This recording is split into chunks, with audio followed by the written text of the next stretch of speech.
start that recording. Before we get started, I'd just like to thank you all for attending. New Horizons is excited to present information and provide tools to assist you with your professional development. As vocational schools, New Horizons is constantly working with you to achieve your employment objectives. So please reach out to your New Horizons career consultant for further information. And if you do not currently have a career consultant, you can log on to our website at newhorizons.com and do a zip code search to find your nearest center. I hope you all enjoyed today's session. Without further delay, I'd like to introduce our featured presenter today. He is career strategist and senior recruiting professional, Gary O'Neill. Gary will be presenting Resumes That Rock, the ticket to your next interview. Gary, you now have the floor. Great, thank you so much. Hello, everyone. My name is Gary O'Neill. It is Friday, someday in August. I don't know exactly which one. And I'm really excited to be here. I'm usually in a good mood, and I'm in a particularly good mood today. And I am here to share with you everything that I possibly can in the next couple of hours about how to create a resume that rocks. And what I mean by that is one that will get attention, one that will get you to an interview, and yeah, all of that. So let me tell you just a little bit more about me and why I'm here, and so you understand a little bit of the perspective that I come from. I've been hiring people pretty much my entire career. I've probably hired 300 or 400 people myself. I've been first or second person to well over 15,000 hires right now. I've trained hundreds of recruiters, probably thousands of hiring managers, many thousands of people in terms of kind of the job seeker side of things. And I see resumes reviewed every single day. And so, you know, along the way, I've learned a couple of things, and I'm going to share those things with you today. And yeah, so I've seen, I learn a lot every single day. But you know, I've learned a couple of things, and I want to share all that with you. My general notion is that if you understand how the game is played, it's a whole lot easier to win. So most people don't really know how the recruiting and hiring game works, and I'm going to tell you some about that so that you can really understand, you know, how to better play the game. I also want to share with you right up front that there is no perfect resume. I mean, it doesn't matter who you're talking to. You know, one hiring manager will like it one way, another hiring manager will prefer it another way. You know, one recruiter will prefer it one way, and the other will prefer it in a different way. And so, since there is no perfect resume for all situations, here's what we're going to do. I understand some of the obstacles that you're up against all the way through. In fact, I understand most of the obstacles that you're facing with regard to your resume specifically, and certainly with respect to really your entire job search and interview process, because we have a couple of other sessions, one on acing your interview, effective job search strategies, and leveraging LinkedIn, all of which we kind of address different angles of your job search. But really, I'm going to focus today on resumes and some of the barriers and some of the things you can do about it. And going back to my point, everybody has a different idea of what makes a great resume. So what we can do about that, though, is that we can, if we understand the journey that your resume goes through, the steps that it goes through, then what we can do is we can optimize for our resume making it through each one of those steps. And honestly, there's no matter what we do, we're going to change our resume in the way that it'll block us in some places, open us up in other places. If we changed it, the reverse will happen. And what we're going to do is we're going to build a resume that is most likely to make it through all of the different hurdles, because again, there's no perfect resume. But what we can do, and that's because it's subjective, right? But what we can do is we can shift the odds in your favor so that in the majority of situations, your resume is going to serve you well. So let's jump to it. Let me make sure my mouse is up to jumping to it. There's me, by the way, Gary O'Neill. There's my LinkedIn, linkedin.com/n/Gary O'Neill TX. I'll take you over to that real quick so that you can connect with me. Please do. If you connect with me, you'll pick up, I don't know, 12,000 people or so in your second level network, a lot of whom are recruiters and technical hiring managers. So I'd suggest you connect with lots of recruiters, and please connect with me. My network is running a little slow right this second. Come on, baby. Here we go. It's coming. Here it's coming. Any second now. Look at that. I had 937 people review my profile this week. That's insane. Come on. I don't know who, somebody said something about me. I don't know what it was. It's probably, there's 937. It must have been bad. Nobody looks at that many things when it's good. Somebody said something bad about me. I don't know what it is. I'm teasing. All right, so there's me. And check out my LinkedIn profile. It's not the profile I would have if I was in a job seeker mode, but please connect with me. And yeah, that's the guy who's talking to you right now. All right, so let's jump into your resume now that this is cooperating with me. Kelly already told you about the download materials, so go grab those. Here's the deal. Let's talk about the journey of a resume. So up at the very top, you see this arrow going in that says apply. And what I mean by apply is somehow a company gets your resume. And you know, sometimes it's because you applied online. Sometimes it's because you emailed your resume in. And so let's just talk about that for just a second, that apply step.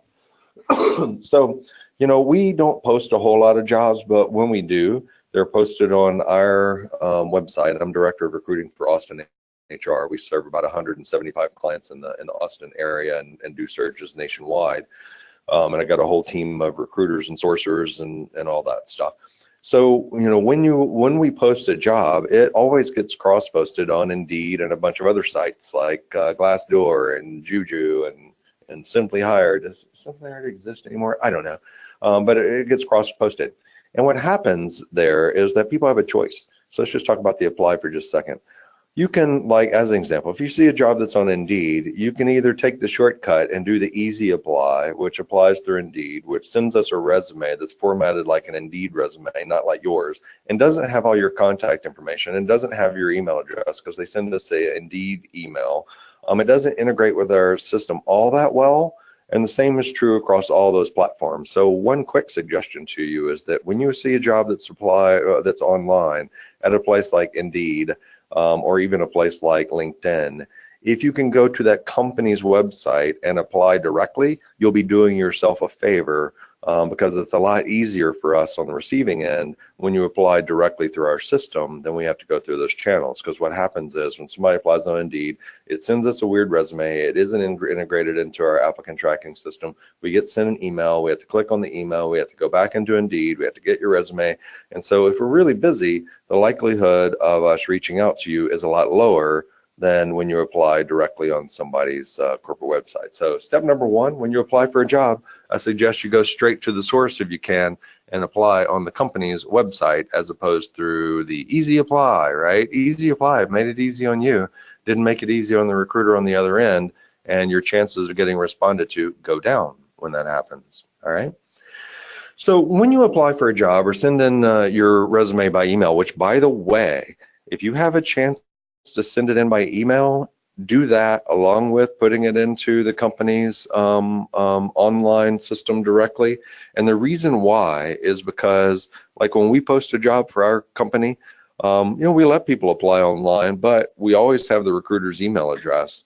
And what I know is it's a whole lot easier for the recruiter when your resume and your direct email address and everything comes straight to our inbox. That's the easiest for us, and that's going to get the most response. It's really surprising to me. We post jobs out there, and we ask people to email us directly. When we say, to get to the front of the line, please email us or call, and we give you a phone number. And it's shocking to me how many people still click the easy apply on Indeed. They're not doing themselves a favor. If somebody gives you an email address or a phone number, yeah, use the email address. And oh, by the way, we generally put, and it doesn't happen a lot, but we almost always put our phone number on any job ad that we put out there. And anybody who calls us on the phone really gets a lot of attention. By the way, it's not hard to find a recruiter's phone number. If you know that you're applying for a job at, say, Big Commerce, you can go to Big Commerce's LinkedIn profile. I'll show you this in a bit. You can find out who the recruiters are. You can find their phone number. You can call Big Commerce, and you can go through their automated system, and you can get straight to the desk of the recruiter who's recruiting on that that opportunity. And I'd suggest you do that. Here's the reason why I suggest you do that. When you apply for a job online, that's done through what's called your sourcing team. And what I'm talking about here is the rigorous process that medium and large size companies go through. Because if your resume can make it through this rigorous process that, that Google has, that Amazon has, that Dell has, that General Electric has, that the federal government has, that the state government has, those really rigorous systems, if we can get through all these steps through those really rigorous systems, your resume will definitely make it through the steps in a less rigorous system. So we're going to talk about building a resume that gets through this most rigorous system. So step number one, apply directly on the corporate website, email the resume, and pick up the phone and call them if you can. Now, when your resume, and when you send it in, and by the way, we work with companies as small as, our smallest clients are usually about 30 or 50 employees, and most of them have an applicant tracking system. And so when you apply online, your resume typically goes into this thing that's called an applicant tracking system, and that's through the sourcing team. So that's that first sourcing piece. That's how it gets in there. The next thing is resume review. I'm here to tell you that the way that resume review often happens these days is through a really, really bad automated system that's built into most of these applicant tracking systems. Let me show you one. I'm going to show you the one that we use here at Austin HR. It's not great. It's all right. We don't actually use this feature. We don't pay any attention to it, but most companies do pay attention to it. And I'm going through this role. It's called a NOC technician. It's for one of our clients in Austin, GCS Technologies. And I'm just using this as an example. Come on, network running slow. And what I want to show you is what happens when you apply for a job. So check out this one, NOC technician. See right up here at the top, hopefully you can see my cursor flashing. You see that in the pipeline for this particular role, there are 302 people. So where those 302 people came from is that the majority of them are because a gentleman by the name of Andy Lee, who's on my team, went out to LinkedIn and GitHub and Stack Overflow and found these people and put them into our system. We've got 44 people who haven't, and those 302 are not reviewed yet. The web applicants, I got 44 who haven't been reviewed. Now, over here on the right, you see resume matcher, that's 20. Let me show you what this resume matcher thing does. In most applicant tracking systems these days, companies will put the job description into the applicant tracking system. And job descriptions are largely not great, but they are what they are. And so what this resume matcher does is, and it matches on everybody's profile, but what this resume matcher does, let me scroll down and I'll show you. It's as simple as this. It looks at the words in the job description, it looks at the words in your resume, and the more words that match, the more stars you get. So Lance Jones, he got 5 stars. He actually got hired. But as we move on down this list, you start seeing it getting into the 1 stars and the 2 stars and all that. Here's what I can tell you. I know for a matter of fact that there are really some great people who would be really good in this particular role, and they're getting marked with 1 star. And the reason why they're getting marked with 1 star is that their profile might say, system administrator as opposed to NOC technician. Their resume might not talk about Cisco as much as the job description does. And so what's happening is these systems, out of desperation, are doing a keyword match, and the keyword match is as simple as count every word in the job description, count every word in your resume, and the more words that match and the more frequency there is of a match, the more stars that you get. It has nothing to do with whether or not you're going to be a good fit for the job. So I'm not here to sugarcoat things. I'm here to tell you exactly how this all works.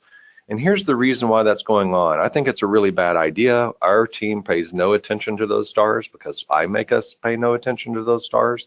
But let me explain to you the reason why that happens. So you'll notice on this particular pipeline for this particular role, we're hiring multiple people on this one. There's 302 people. So I know a lot of recruiters who are at companies where they are responsible for 30 to 50 positions. It's ridiculous.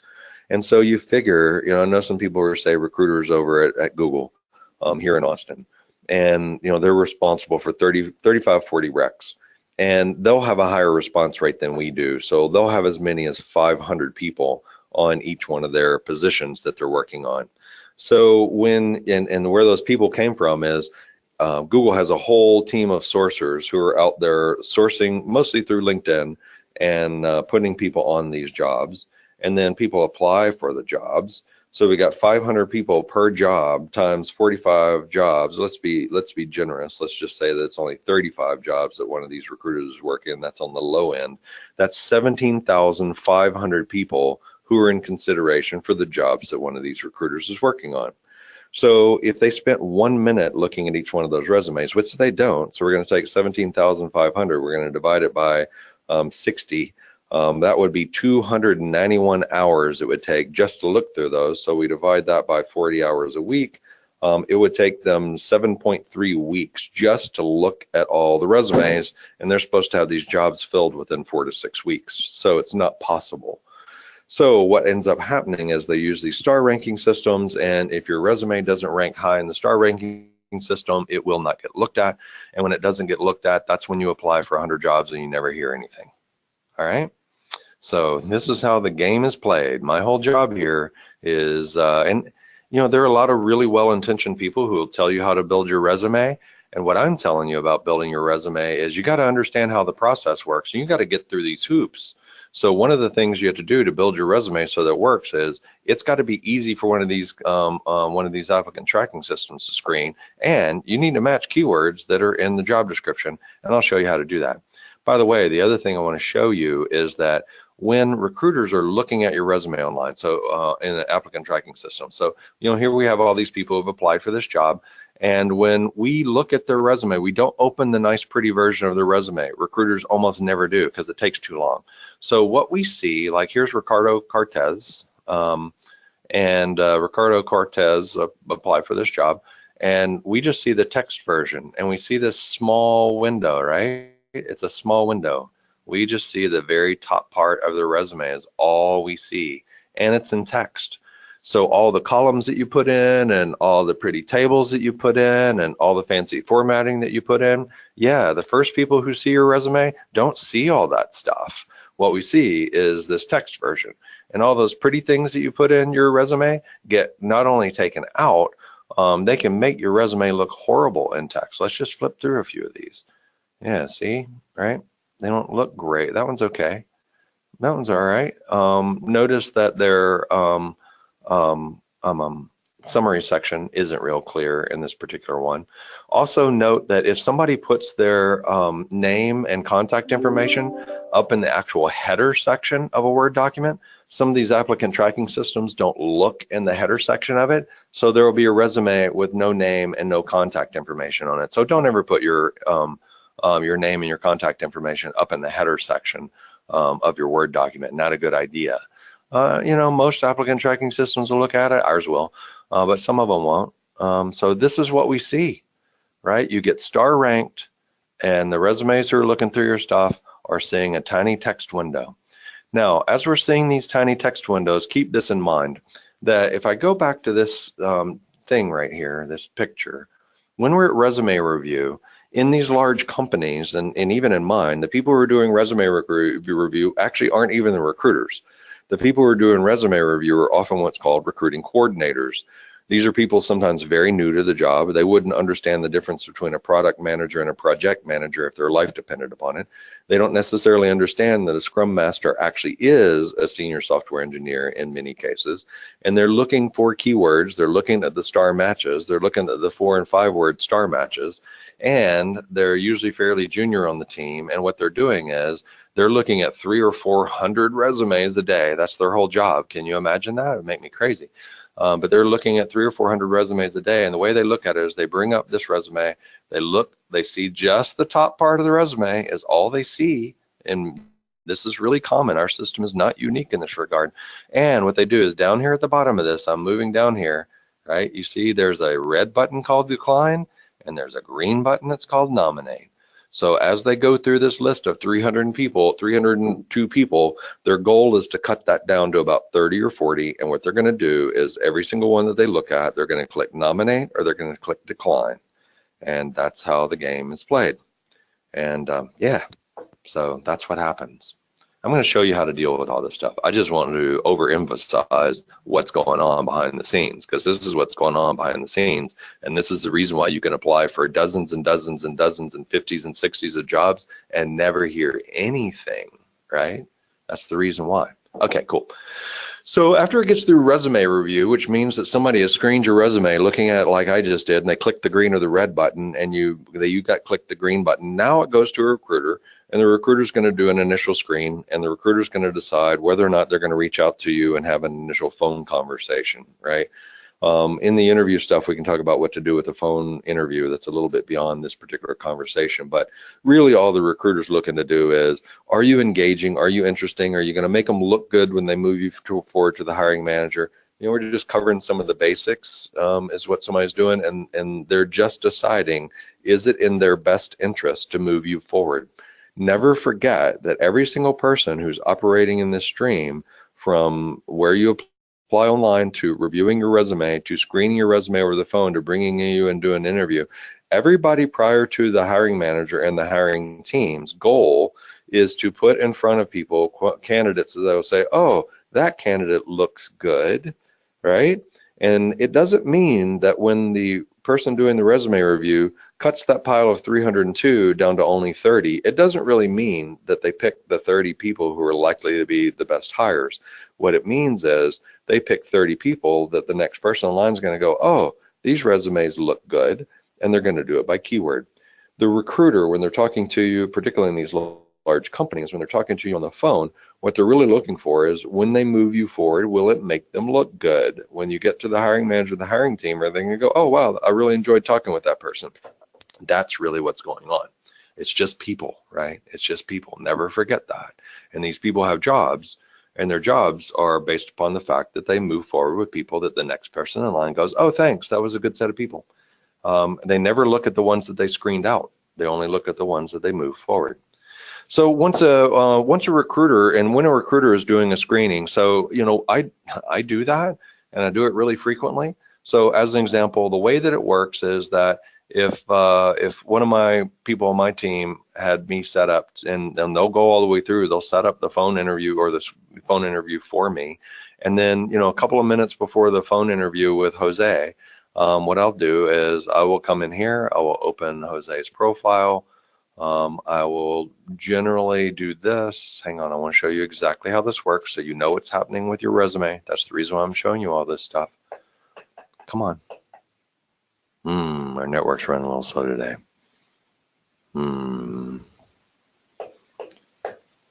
If I could sing well, I would sing you a song while it was coming up. All right.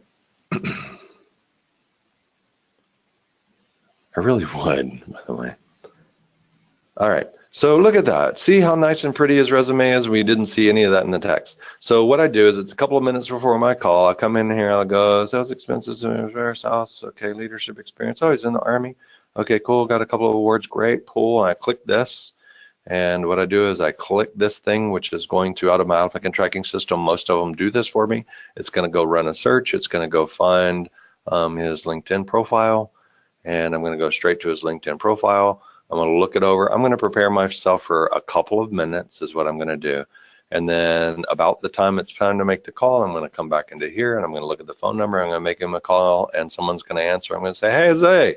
Yeah, it's Gary O'Neill. Hey, we're supposed to talk today at 10:25. Is now still a good time for you? And we're going to dive into it, right? So notice that I didn't read his resume. I really didn't. And while we're talking, I'll scan it a little bit. I'll look at it.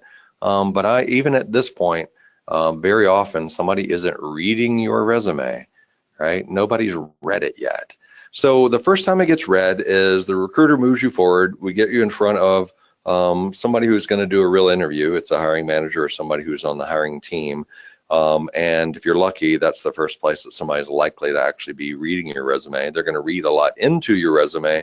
They're going to make up information for all the places that there are gaps in information, and they're going to make all kinds of assumptions about you based upon what they see or don't see in your resume. But at least then you're getting into an interview, and if you join us for acing your interview, I'll tell you how to take advantage of that.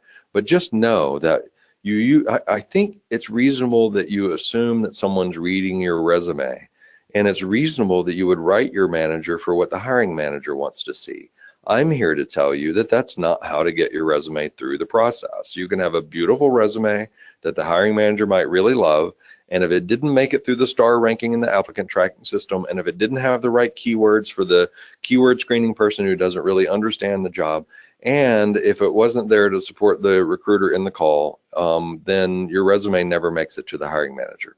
So you got to build it so it gets through these hoops. That's really the whole point.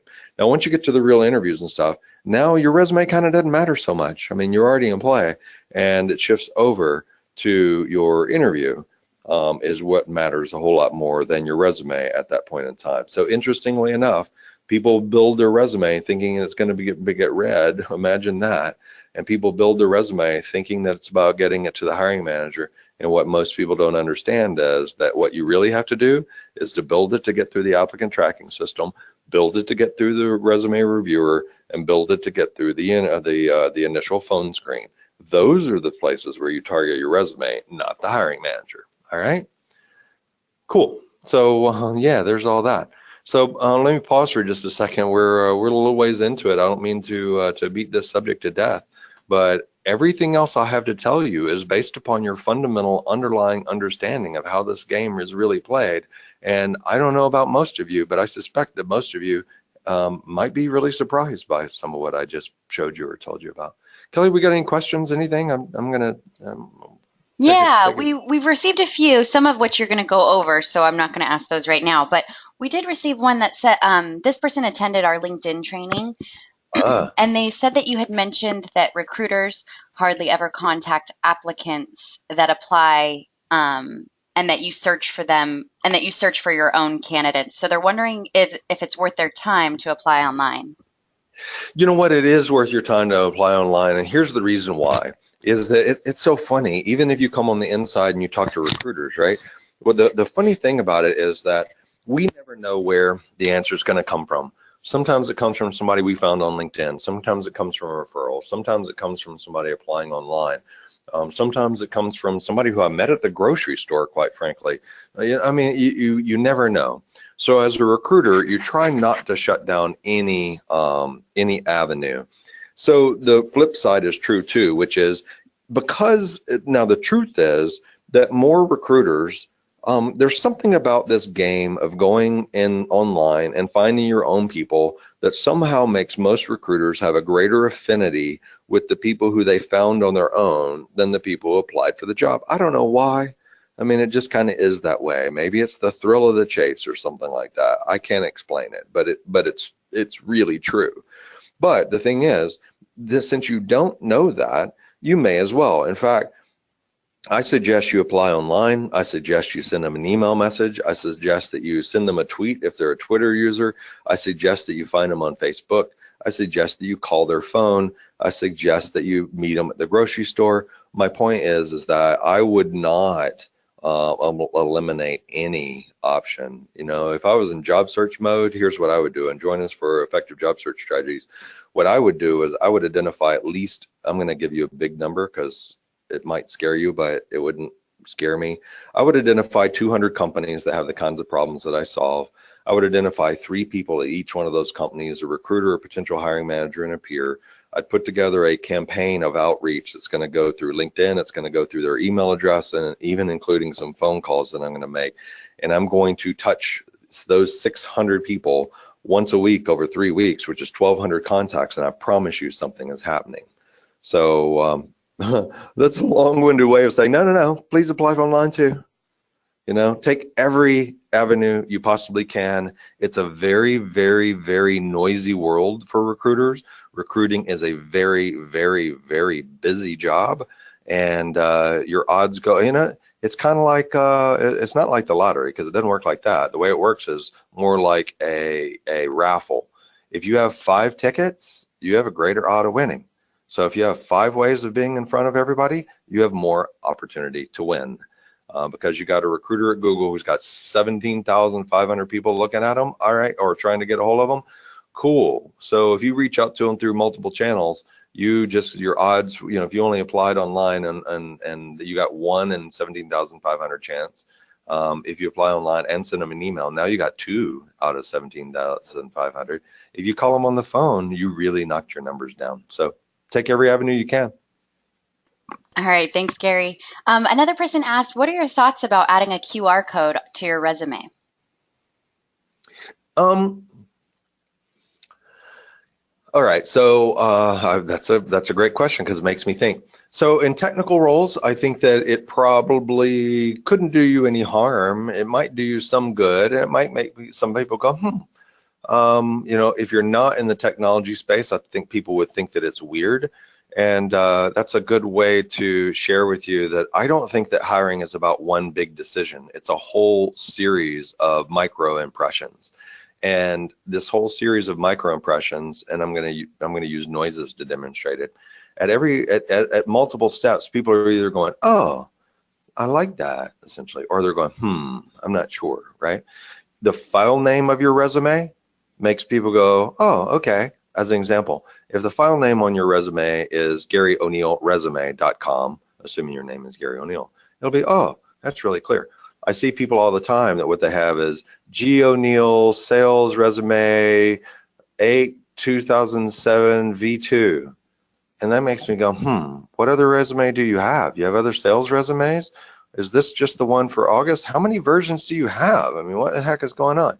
So even the name of your file name makes a little bit different. So the point is that if you're in technologies, then it might be all right. If you're not in technologies, whoever's sending it over might make them go, So if you're in the technology business, it might serve you well. If you're not, I probably wouldn't. All right, and then let's do this one last question and then we can go on. This person asked, how do you lure a recruiter? Oh, wow. You make their job really easy. I mean, honestly, you make their job easy. And the reason why is because it's a really busy job. And the way you make their job really easy is by being super easy to communicate to. You make their job super easy by emailing them directly. And sometimes you make their job super easy by picking up the phone and calling them. Because what a recruiter is really looking for when you peel it all back is they're looking to get the job filled, and they're looking for a short path to do that. Somebody's usually breathing down their neck. It's a high stress job. And so the easier you are to work with, the better. The other thing that we really want is we want people who are self-starters. We want people who are do what it takes to get the job done. We want people who are really good communicators, because our chance of somebody getting hired is a whole lot higher when it's like that. As an external recruiter, like my team is, it means we get paid. So we make our living because people get hired. If you're an internal recruiter, you kind of do. It's a salary job, but you still make your living because people get hired. And the faster you can do that and the less effort you have in doing it, the more money that you make. And so people who are better communicators, people who do what it takes, those are the people who get hired. Let me give you a quick example. It was quite a number of years ago, but it's the best example I have. We had accidentally, mistakenly posted a job for a graphic artist, which is the response rate was just insane. I mean, we had, I don't know, 400 or 500 people apply. We posted on like a Friday, and by Monday there was like 400 or 500 people.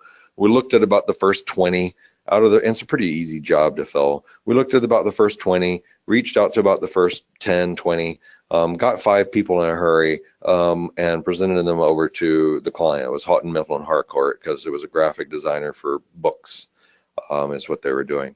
And then what happened was that because I'd put my name and my phone number and my email address in the job posting, and no, wait, you know what? No, I didn't. I put my name on there. There were 3 people who bothered to look me up, and I'm really easy to find. 3 people bothered to look me up, and they actually bothered to call me.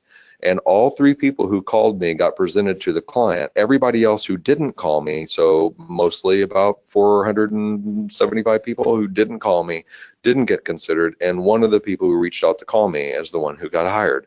So yeah, make their job really easy. Be easy to get a hold of. Be a good communicator. That's recruiters' jobs are busy. So that's what I think. All right, thanks, Gary. We can go ahead and go on now. Cool. All right, so let's build a resume. So here's the simple version of a resume that rocks. It's really easy to review in about 30 seconds. In fact, I probably ought to change this. It needs to be easy to review in about 10 seconds. And keep in mind that the way that it's being reviewed is a tiny window, right? You have to assume that it's being reviewed in a tiny window, and like this. And you have to assume that somebody can only see about the top third of the first page of your resume. And so that's about 10 seconds. And if I really like it, I'm going to nominate you. If I'm not sure, but I liked it enough, I might actually bother to use my finger to move my mouse to scroll down. And if I use my mouse to scroll down, I'll give you another 10 seconds. And if I use my mouse to scroll down more, I'll give you another 10 seconds before I decide whether I'm nominating you or declining you. Here's what I can tell you. It's a lot more effort to use my mouse to scroll down than it is to click, right? So when in doubt, I click decline. And I'm not talking about me.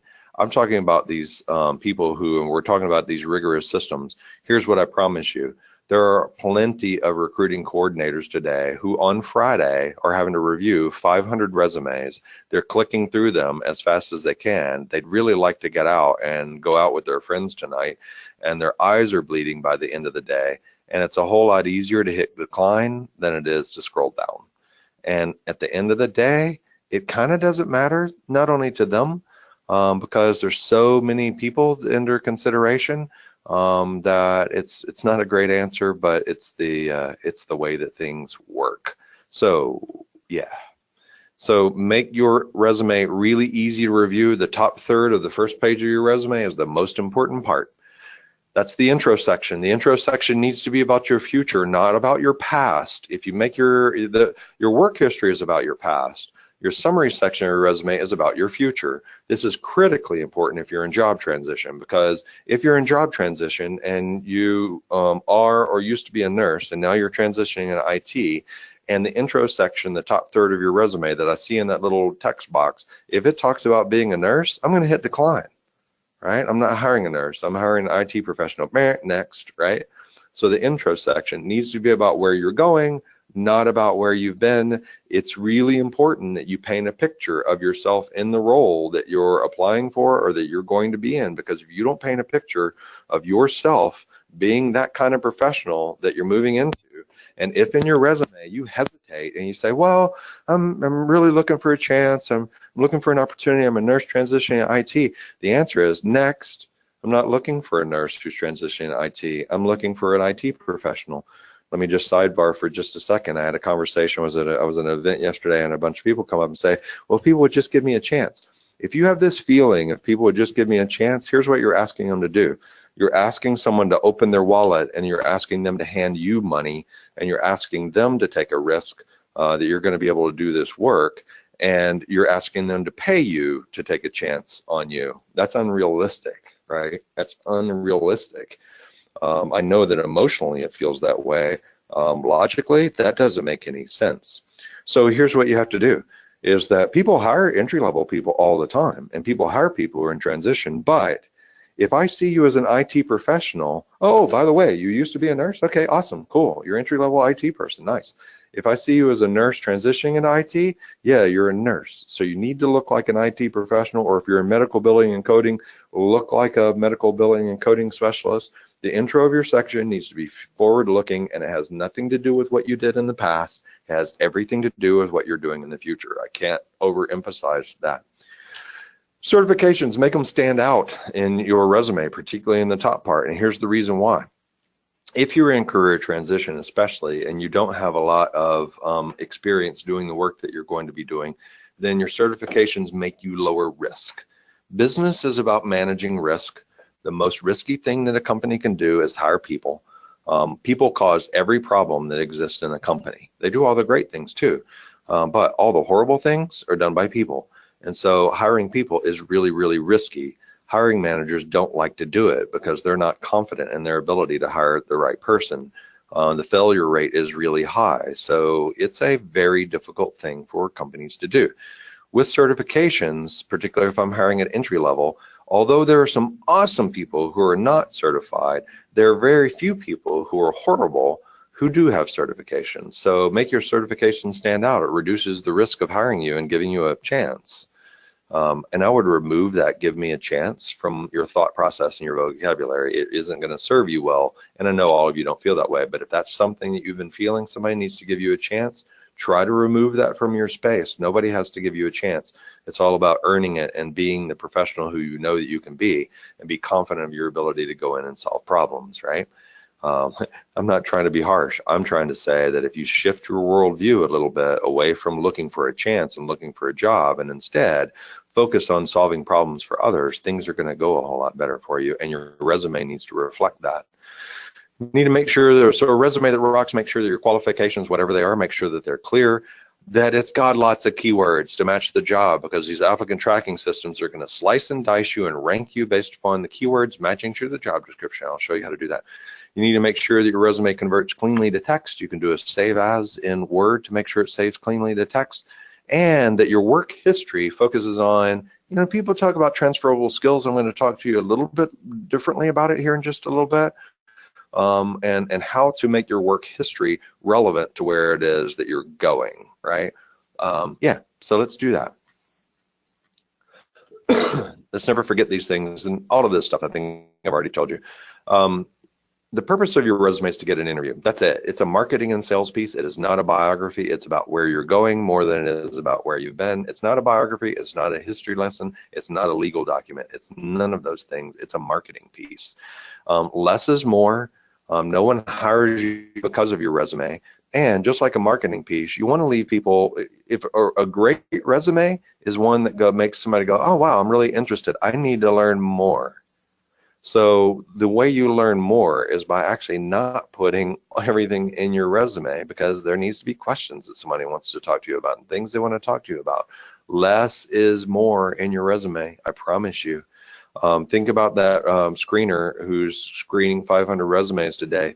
If your resume is full of text, it makes their eyes bleed. And at 3 o'clock in the day, when you make their eyes bleed, they're going to click decline.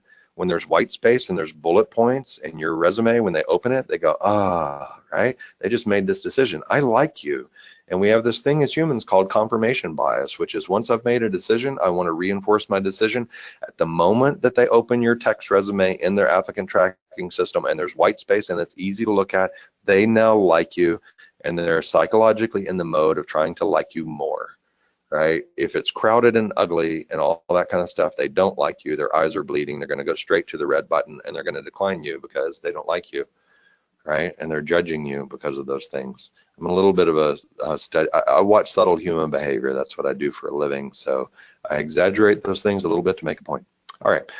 There's a resume template that is in your handout. You don't have to use this resume template. There is no perfect resume template. Here's the thing about this one. It's clean, it's simple, it converts really well to text. There is no perfect format. If you don't like it, awesome, you know, use something different.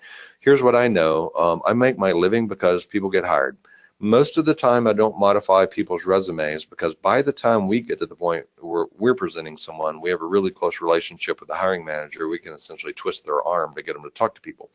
But if I was really just presenting a resume into a black hole, which happens sometimes, and it was important enough to me, I would use this format to reformat the resumes that I'm putting into, because if I use this format, my chance of getting paid goes up.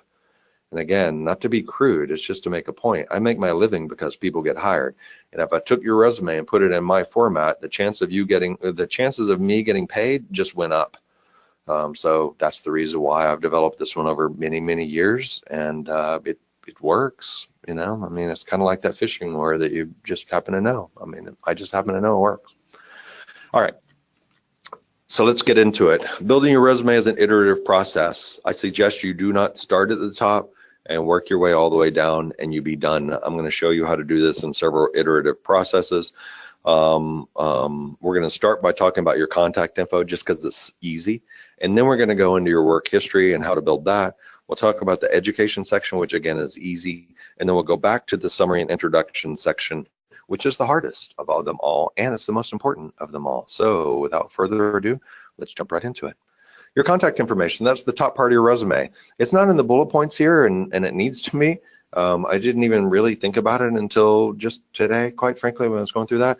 Never, ever, ever, ever, never put your contact information into the header section of your Word document. Like never, ever, never, never do that. And the reason why is because a lot of these applicant tracking systems don't look into the header section. And what happens is you won't ever get into their system. When you apply online, it'll error out. It won't have your email. It won't have your name or anything in there. It'll be blank. And if it gets into consideration at all, you're going to get the decline button like immediately. Now, that doesn't happen most of the time, but here's the deal. It probably happens 2% of the time, 5% of the time. Okay, cool. That's enough. What if the one you applied for is the one who did that? So just don't do it. Use your common name. You know, really don't put William Frank Smith III, really, because when I call, I'm going to say, can I talk to William? And they're going to say, oh, well, call me Bill. Well, just put Bill. I mean, just put Bill. It's not a legal document. And my suggestion is all the things you put out after the end of your name, unless you have like a CCIE or something like that, those kinds of things, and maybe a certification or two, it's your common name. Just use what you want to be called. If your name is even remotely difficult to pronounce, I suggest you put the pronunciation. Here's the reason why. I've seen hundreds of times members on my team not reaching out to somebody because they were embarrassed that then when they were going to call them that they didn't know who to ask for. There are thousands of people in this country today who are not getting called because somebody's embarrassed, because they don't know who to ask for, because when somebody answers the phone, they don't want to go, I'd like to speak to, I'm not sure, Shema, right? And they won't do that. Yeah, so put your pronunciation. It certainly can't hurt. You know, and it might actually be a little amusing for somebody. City, state, and zip, no street, please. There's a couple of reasons for not putting your street address. One reason to not put your street address is it makes you look old school, right? It makes you look really old school. It's really old school. Just don't do that anymore. It dates you. And on top of that, I promise you that if I'm interested in you, I'm copying and pasting that into Google Maps, and somebody's going to go evaluate you and judge you based upon that. And so it's just not necessary. So don't do it. Don't put your street address. Put your city, state, and zip code, right?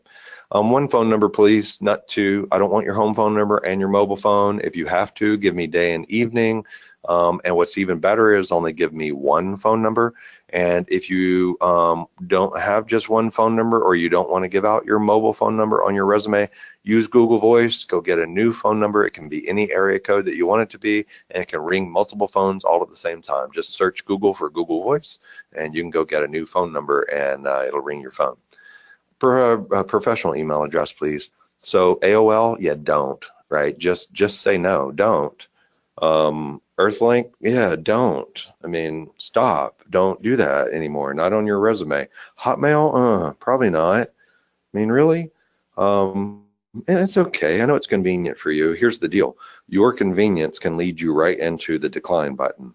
So my suggestion for you on your email address is the best you can do is first name, last name at gmail.com or first name at lastname.com. Something that's really nice and professional. If you can't get your first name and your last name, how about first name, last name, and state, or something like that? Go get an email address that's going to make you look nice and professional. I promise you, if you're transitioning into IT and you have an AOL email address, there's a good chance that you're not getting considered, right? Just don't. And again, I kind of come from the perspective of if I'm presenting you over to somebody and I get paid because you get hired, I will not present you with an AOL email address. I mean, certainly not for an IT related role, and not many of them anyway, you know, really. It's not about your convenience. It's about you being a professional. That's really what it's about. A custom URL for your LinkedIn account right here, www.linkedin.com/yourname. Here's the deal. I showed you a while ago in my applicant tracking system, even if you didn't put your LinkedIn, let me show you this again. Even if you didn't put your LinkedIn address in your profile, this person didn't, it automatically found them. There's their LinkedIn button. Usually and very often, instead of bringing up and looking at your resume, I'll go look at your LinkedIn profile instead. One of the reasons why I'm going to go look at your LinkedIn profile instead is that I want to see other people you're connected to. It gives me a bigger context. And so, you know, what's really nice is in your resume, because see, I get to see a picture. I get to see your background that's up there. That's a Silicon Labs background is what he's got up there. Yeah. And I get to see all kinds of other stuff. I get to see how many people you're connected to. 126, man, okay. Just know, all right, I get to see some groups that you're a member of and which ones we might be in common on. who else is people viewing and why are they viewing you. So I get a lot of context. So we'll pretty quickly jump out of your resume and jump over into your LinkedIn profile. So you may as well make it easy and put it right there. The way that you get that is I'll show you. Come to the Leveraging LinkedIn class. I'll show you how to do that. All right, so that's that. That's your contact information. So really simple, short, sweet, to the point. So let's jump into the real meat of this thing, which is your work history, your professional experience, whatever it is that you want to call it. This is a big part of your resume. It's not the most important part, and the reason why it's not the most important part is the top part of your resume. And the reason why that's the most important part is because when someone is going through their applicant tracking system and they're looking at you, this is what they're seeing. They're seeing the top part of your resume and they're seeing it in text, right? They're seeing it in text. And by the way, the other thing you might notice is in our applicant tracking system, since it's going out and it's finding your LinkedIn profile, it's actually pulling your picture and stuff in here. And in the LinkedIn class, we talked to you about the fact that if you're on the fence about putting your picture on your LinkedIn profile, if you're not sure whether you want to or not, then please do. It makes you more human. If you're worried about discrimination and such, you know, what I can tell you is whatever you think you're going to be discriminated against, the good news is it's less than you think that it is. And I think being human is, you know, you have to make the call. If you're not comfortable with it, please don't. If you're on the fence about it, I'd err on the side of putting it on there, because as I flip through this, it's been shown in survey after survey after survey that it humanizes you, and people will click on your profile more when it has a picture than when it doesn't. It's dramatically more, actually. All right, so there's that. All right, here we go. Kelly, I'll pause for just a second. Are there anything we need to address before you jump into the work history section of this thing? Because we're going to go build the meat of our resume right now. No, I think we're good to go. Leslie's answering questions as they come as well, so I think we're doing good. Nice. So this class is called Resumes That Rock. Online we have Leslie, who rocks. So is Kelly. So in fact, your entire career services team at New Horizons, they rock. They're there to help you. They understand everything that I'm telling you about. And my suggestion would be that if you're a New Horizons student, you can't avail yourself of their time enough. The only thing that I would ask is that before you ask them to review your resume, as an example, do everything that you can possibly do to make it the best that you can, following the advice that we're talking about right now. And then when you can't make it any better, then take it to the career services team and they'll help you with that last bit. They're not and can't write your resume for you. And by the way, you can't hire a resume writer who can write your resume better than you can. I can smell a professionally written resume from a mile away because normal people don't write resumes that way. So I'm not sure that resume writers really serve you well. Some of them can, but you need to do your own. And thanks, Leslie. Professional experience. So here's the approach that I suggest you take for laying out the work history of the professional experience section of your resume. And I think this will just make it easier on you. First of all, I suggest that you lay out all of your jobs without any detail. In fact, you might take a piece of paper if you want to and write down a list of jobs and write them down without any detail, right? Just write the list of jobs down. And what I'm going to do is I'm going to open our resume template right now, and I'll show you exactly what I mean by that. All right. Microsoft Word is coming up. Actually, Microsoft Word is not coming up. Microsoft Word is actually losing market share to Google Docs a lot. Anyway, so a simple thing to do, right? This resume template gives you several different. It's an interesting, nice, simple, clean. See how much white space there is in this thing. But you know, and here's an outline for just your basic job. But if it were me, what I would do is I would do this first. I would take this right here, and I would take this section right here, and I'm going to say copy that. And I mean, literally, this is what I would do. Literally, I would go paste, paste, paste, paste, paste, paste, paste, paste. And I would go in here, and I would go back, and I would say company GHG Corporation.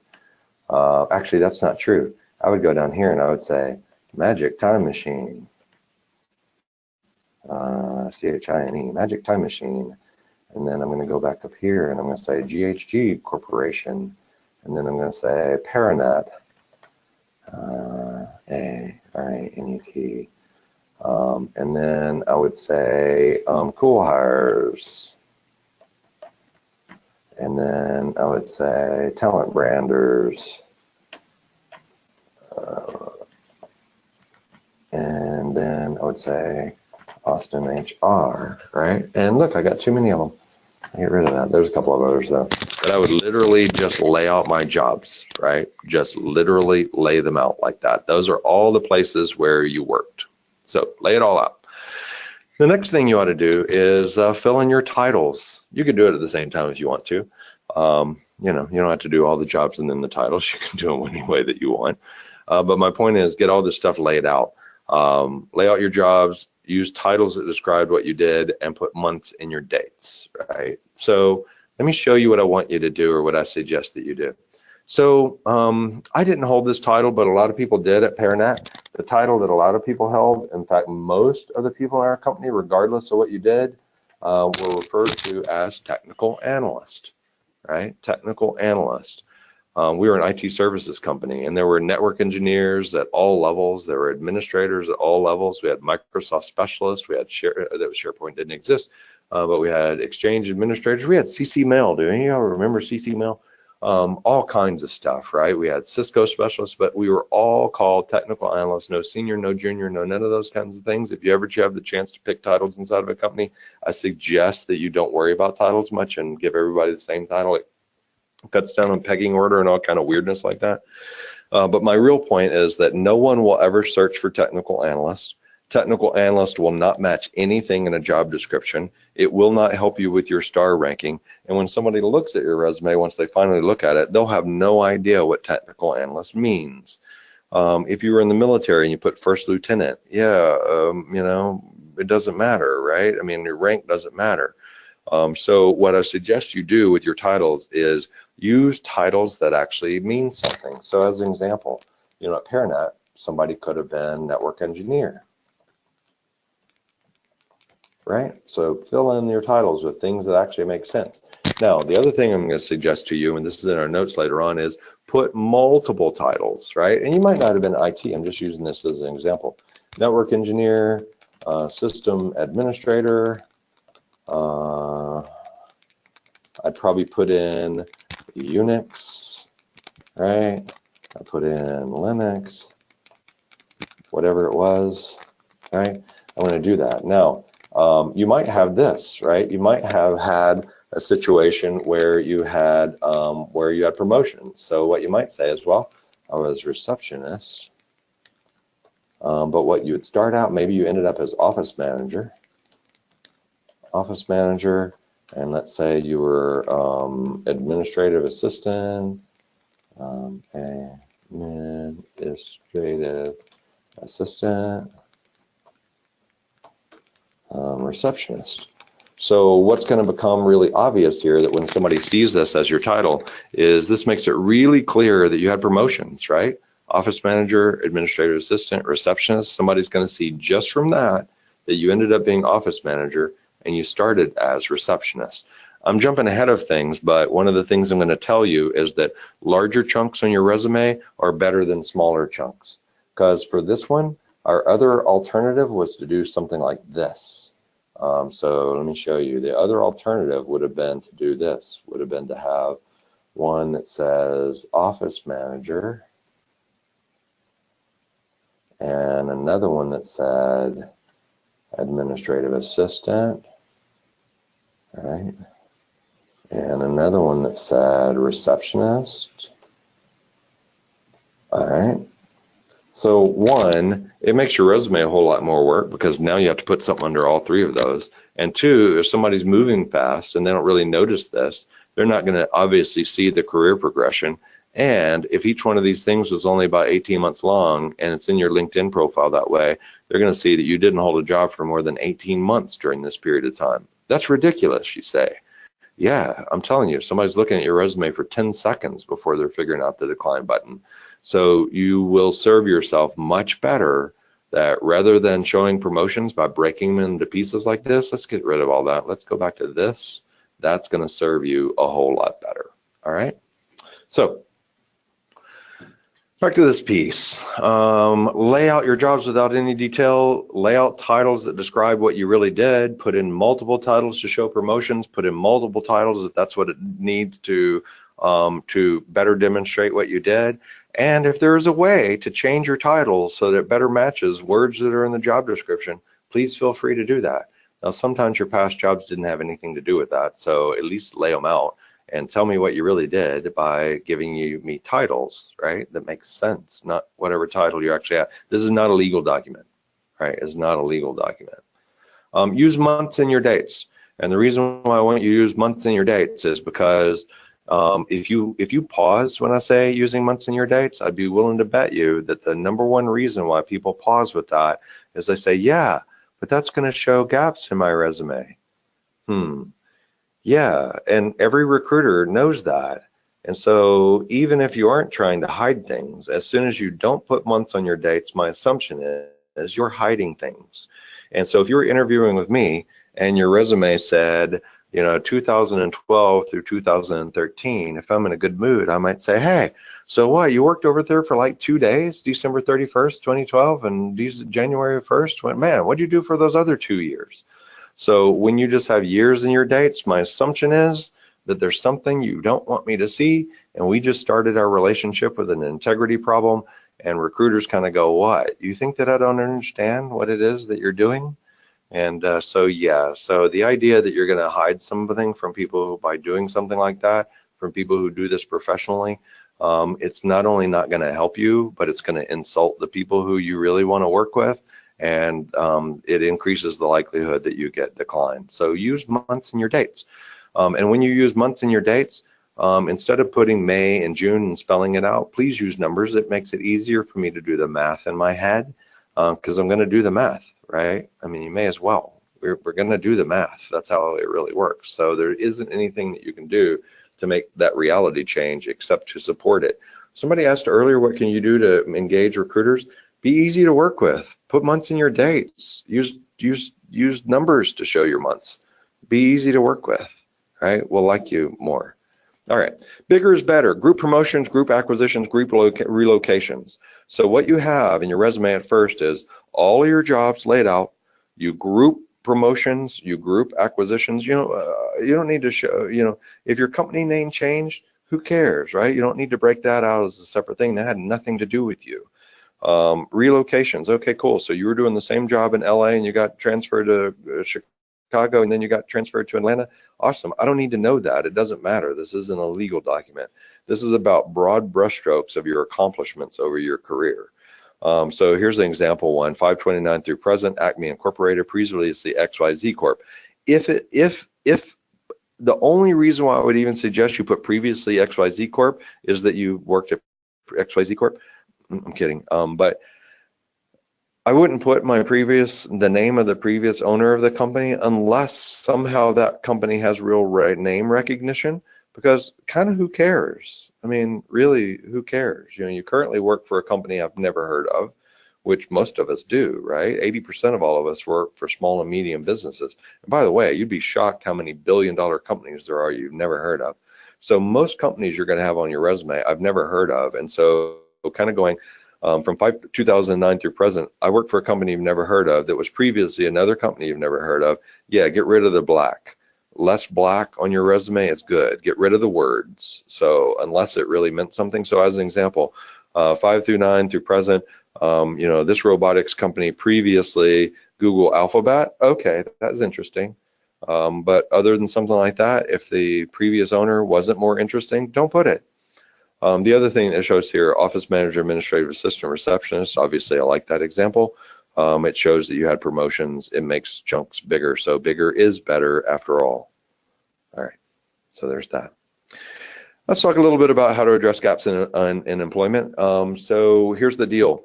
As humans, we fill in gaps of information with negative assumptions. If you're a parent and your child was supposed to be home by 10:30 and they're not, your mind is not filled with visions of Monopoly and just got lost in the fun of a wholesome game, that probably isn't what you're assuming.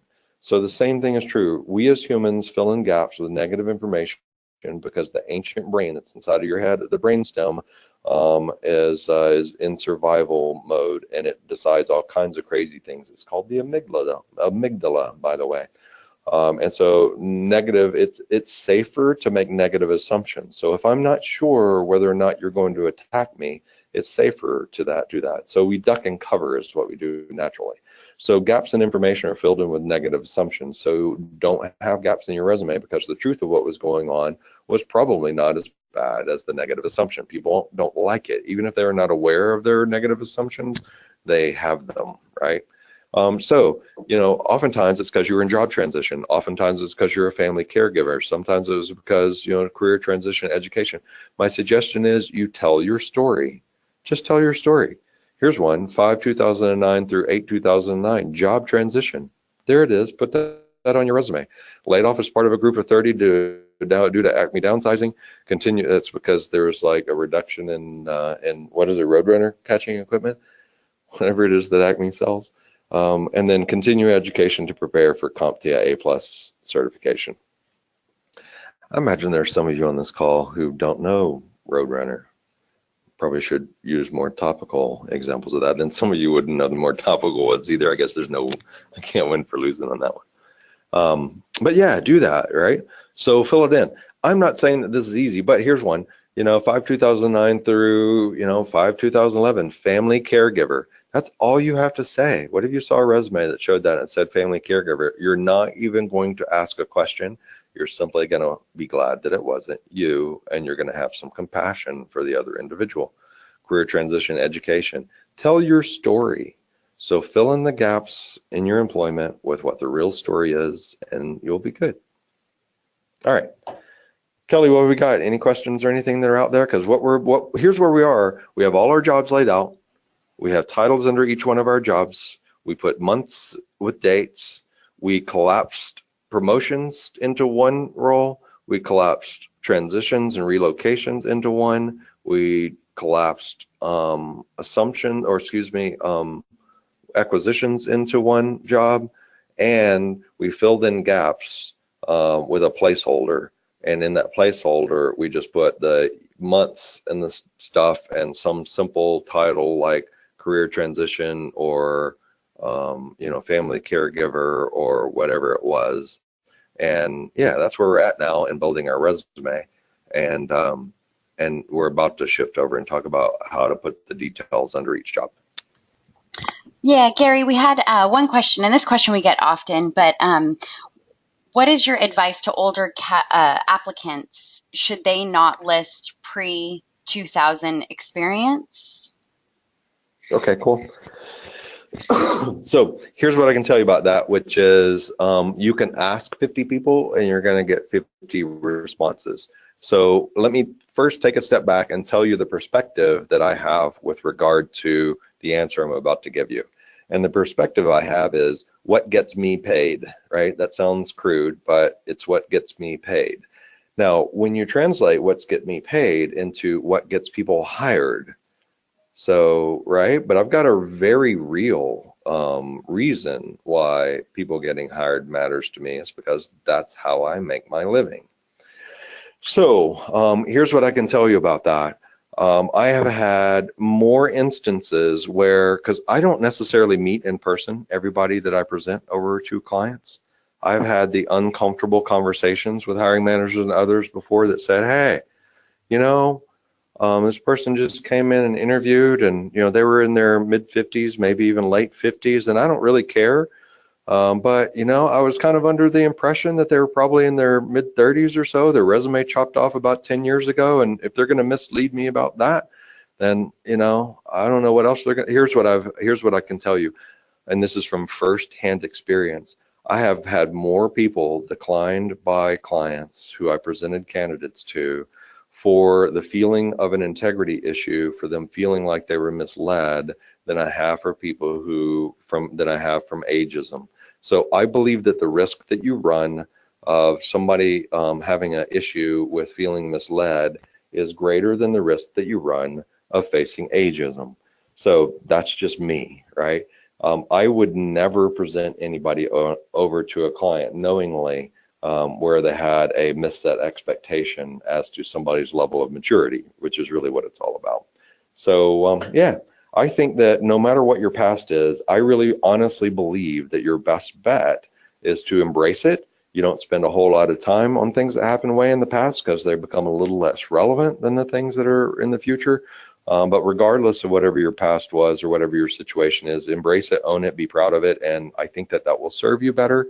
Yeah, that's what I think. So, you know, I'm not saying that you couldn't shave a couple of years, but don't make it dramatic, right? If you make it dramatic, it's not going to serve you well. If somebody's going to discriminate against you because you're 60 on paper, on resume, I promise you they're going to discriminate against you because you're 60 when they meet you. And so you may as well not waste everybody's time. By the way, another quick aside on ageism, which is this particular topic or the big particular reason why this one came up. If you're in that situation, here's the deal. Somebody doesn't really care about your age. What they really care about is your energy, your ability to learn, and how long it is you really want to work. That's really what's going on in their head.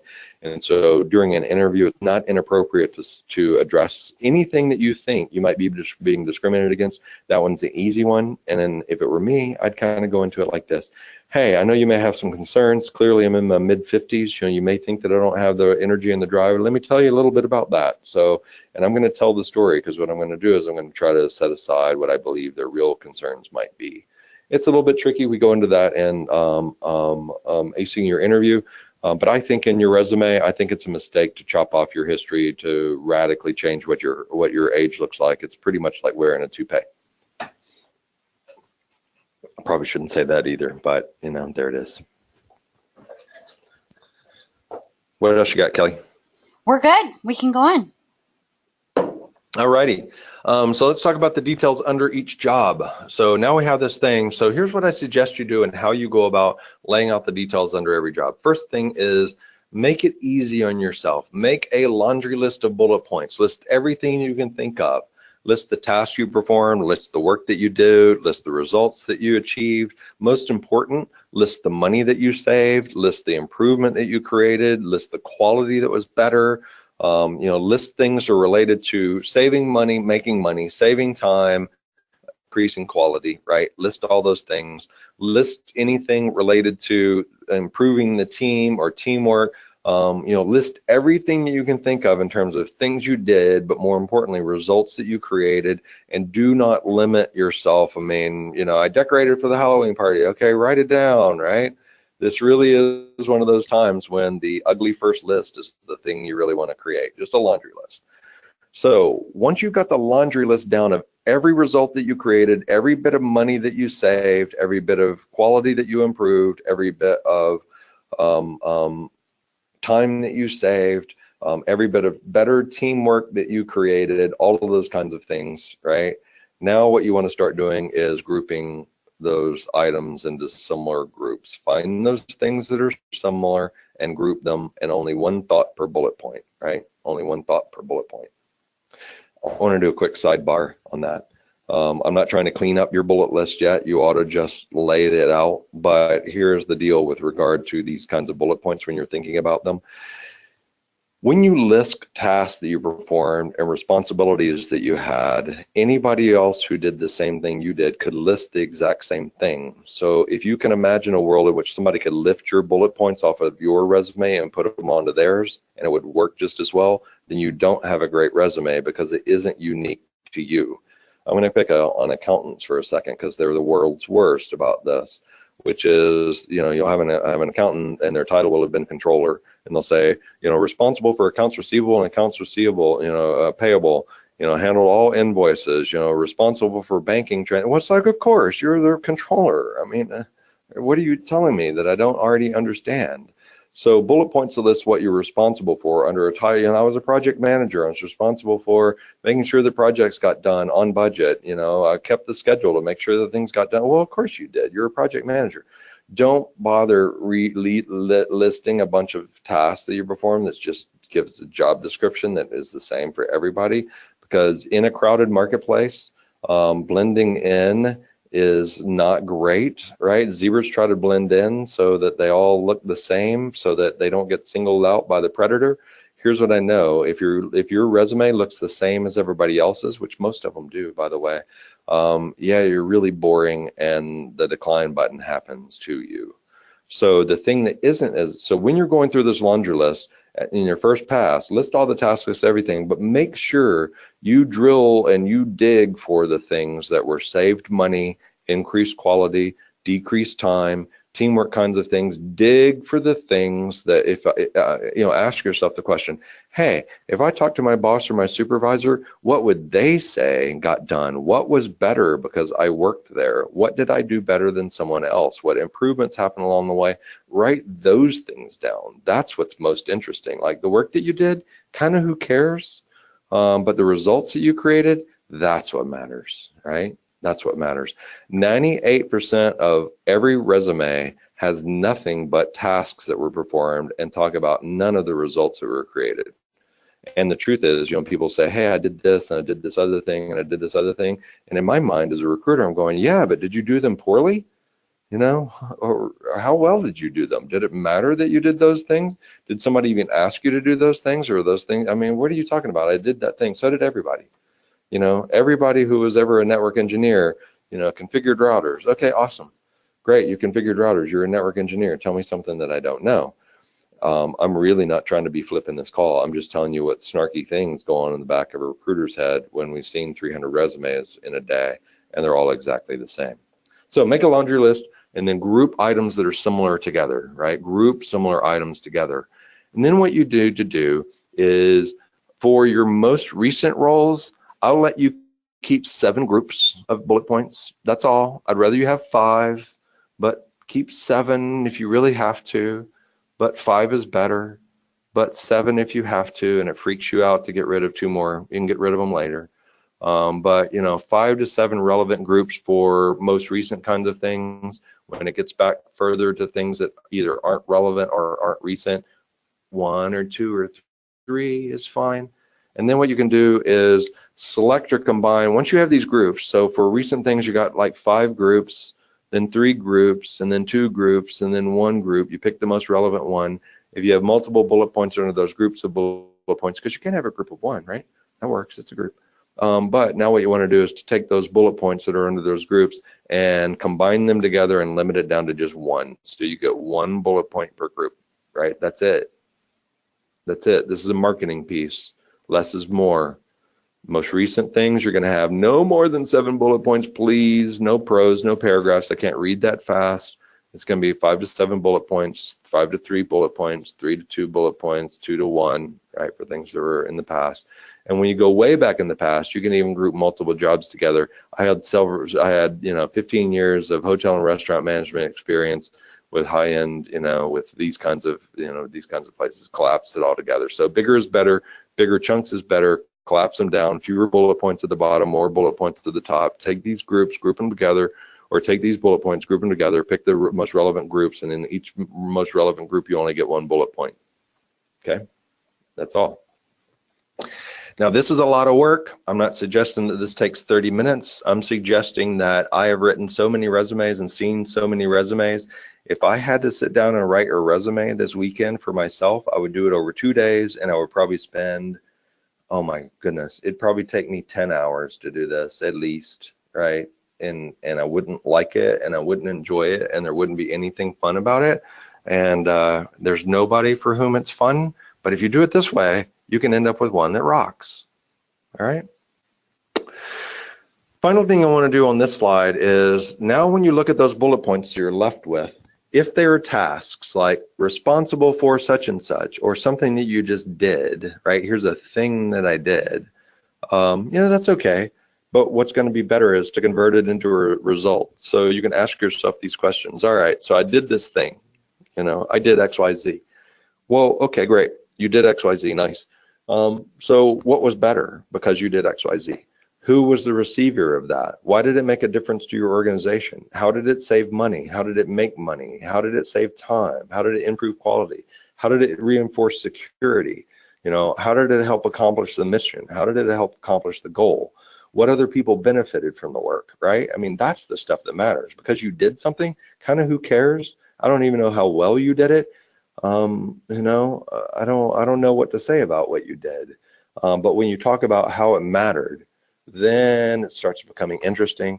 You can ask yourself, you know, what was better? Who benefited from it? Why did it need to be done? What would my boss say as a result of me doing this? Why did they even ask me to do it?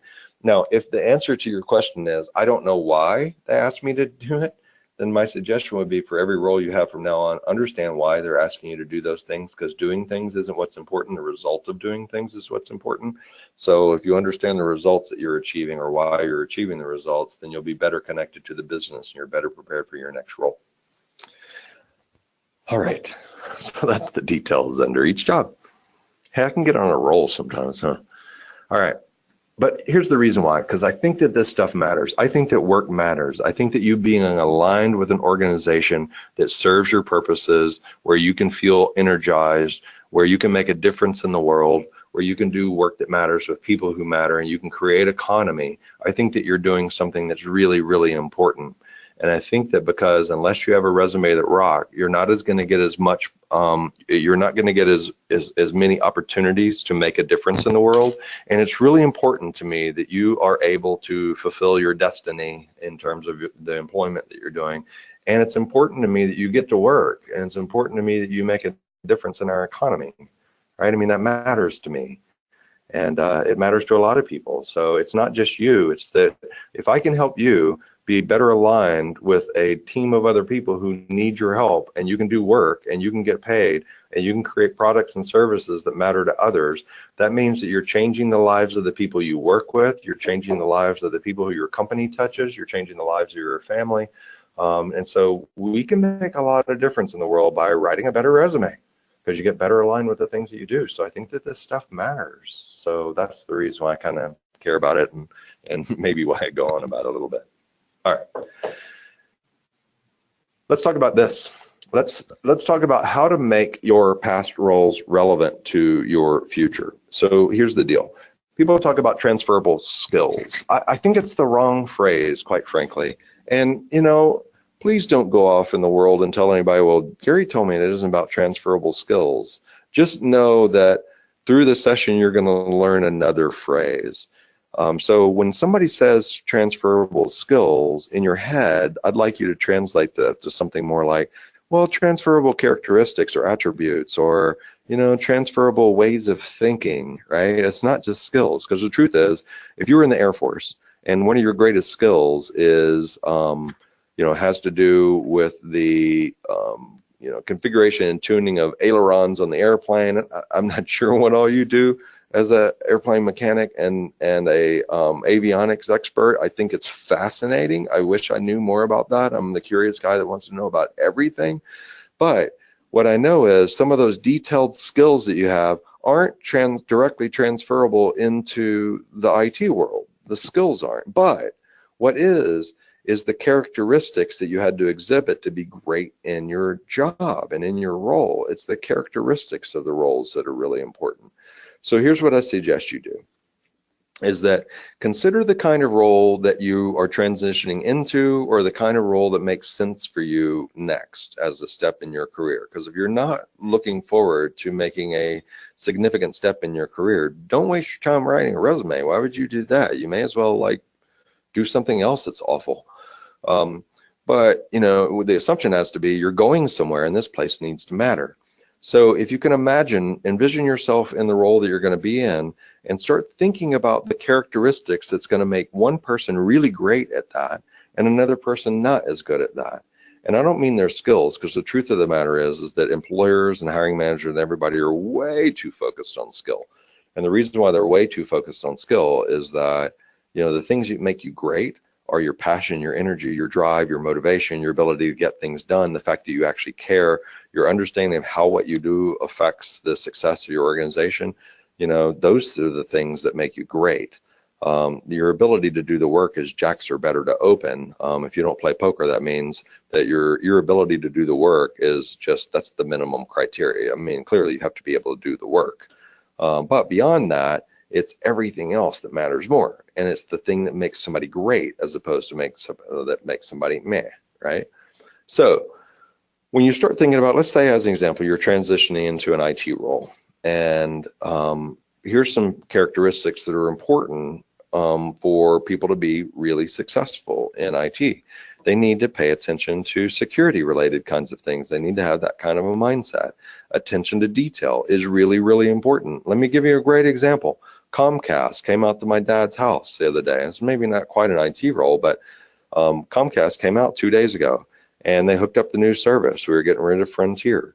And so, this person didn't bother to test the phone. They couldn't have possibly made a call or received a call because both services were set up so that when you called his house, not only could he answer, but in the background would be a dial tone because the other one picked up.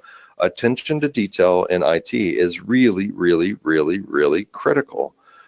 Great customer service, right? Listening to people, understanding that when you're supporting users and they say, my icon doesn't work, it's not okay to have these, what do you mean your icon doesn't work? I mean, find out what the real issue is, right, and help them with that. Budget management is really important in IT because too many IT professionals are about technology for technology's sake, and they want to do upgrades because it would be fun, not because it makes business sense. Your ability to listen, your ability to delegate. My point is that there are all these characteristics that would take to be great in the role that you're transitioning into. So if you list out what those characteristics of what it would take to be great in the role that you're transitioning into, because I'm sure you want to be great at it, right? I mean, it's not just about a paycheck. It's really about being great, because if you want your paycheck to increase over time, the only way your paycheck increases over time is because if you care about what it is that you're doing and you're great at what it is you're doing, and you become indispensable in the role that you're in. So once you figured out what those characteristics are, now you can go back to your past role. And let's just say that you decided that these 1, 2, 3, 4, 5, 6 things were really critical with respect to being great in your new role. So if you had been in avionics in the Air Force, and you say, well, was there anything that I did that exhibited security? I'm willing to bet you, I'm not an avionics expert, but I'm willing to bet you there's a lot of stuff that you did that was relevant to security. Did attention to detail matter? Yeah, it did. What about customer service? I think customer service was impeccable. In fact, you probably literally said, yes, sir, and yes, ma'am, and you probably saluted somebody, right? Somewhere along the line. I mean, it doesn't get much more customer service than that. What about budget management? I mean, clearly you're having to do those kinds of things. So my point is that in these past roles, what you can do is these bullet points that you have, find ways of describing them in ways that they show that you exhibited the characteristics that are important in the role that you're moving into. Let me give you an example. So for me personally, I started my career as a software engineer. And, mostly what I did was wrote code and led teams that wrote code, right? Wrote software. But that's kind of irrelevant to what it is that I do. So, but the other part of what it is, so you can actually pick things that you did that are more relevant. The things that I did that were more relevant is that I actually hired people onto the team. So I'd certainly talk about that. But in my role as a recruiter, it's about my ability to influence. It's about my ability to recognize potential in people. It's my ability. It's about aligning people with their best fit in an organization. So if I was talking about my role at GHG Corporation, I might not even list software engineer. I might list my title as team leader, because that was true too. And I might not talk about writing software at all. What I might talk about is, leading teams of people to accomplish more than they thought that was possible. I might talk about, evaluating people for best fit in the organization. Those are the kinds of things that I would talk about and the characteristics that I would want to exhibit at that point in time. If I went all the way back to the Magic Time Machine, which was an insane restaurant, it was actually Tarzan and Captain Hook. But what I would talk about there is, customer service skills and attention to detail. Those are the things that I would talk about. I wouldn't talk about the fact that I took orders and put food on the table. Those things, those tasks I performed are kind of irrelevant. So let me try to just summarize this because we're doing well on time. My point is that here's where we're at. Let me scroll back a couple of pages, right? Here's where we're at. We're trying to create the work history section of our resume. So we laid out all of our jobs without any detail. We put in titles that describe what we actually did. We put in multiple titles that describe what we really did. We used months in our dates. And then what we did was we grouped promotions, we grouped acquisitions, we grouped relocations together. So bigger is better and we have fewer bigger chunks. We filled in gaps in employment because we know that people fill in negative assumptions, fill in things with negative assumptions. The details under every job, we made a laundry list. We grouped those laundry list of things together into relevant groups. We picked the 5 to 7 most relevant groups, and then under each one, we narrowed it down to one item under that group. If that item was a task, we tried to turn it into a result by asking ourselves what was better or what needed to be done or why did it matter. And then what we look for is ways to refine that even further, which is to turn that into and make it speak to the characteristics that are going to be important in the future. If you were in nursing and you're transitioning into IT, you could talk about patient care with regard to computer uptime, right? You could talk about customer service and patient care being dependent upon the quality of the computing systems.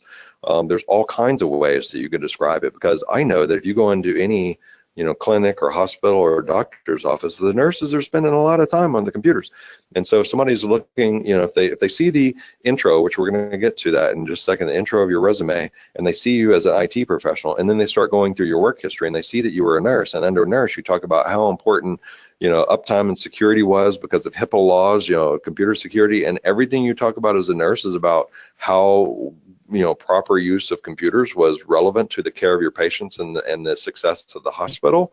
Now I kind of go, oh, I get it. You were the go-to nurse that everybody else went to and that, even if that wasn't true, that's my assumption. I get it. There was probably one nurse on every floor that everybody said, hey, how do you do this? And you were the go-to person. You ran the reports and you did the stuff and you saw how important it was. And the next thing you know, I'm kind of going, wow, okay, I get it. I see why you're transitioning to IT, and it makes sense to me. And so all of this is about telling a story that makes sense. And it's about putting your story together that starts at the bottom and it brings you up to present, and it shows how all of the things that you did and accomplished and learned in the past are relevant to where it is that you're going in the future. And it must be relevant because it's happening to you right now. So because it's part of your story, there is connectivity in that story. And tell the story, tell the connectivity, right? I think resumes ought to start at the way back when, and the bottom of your resume ought to be the most recent. I think it ought to tell a story. A lot of recruiters, by the way, a lot of us read your resume from the bottom up.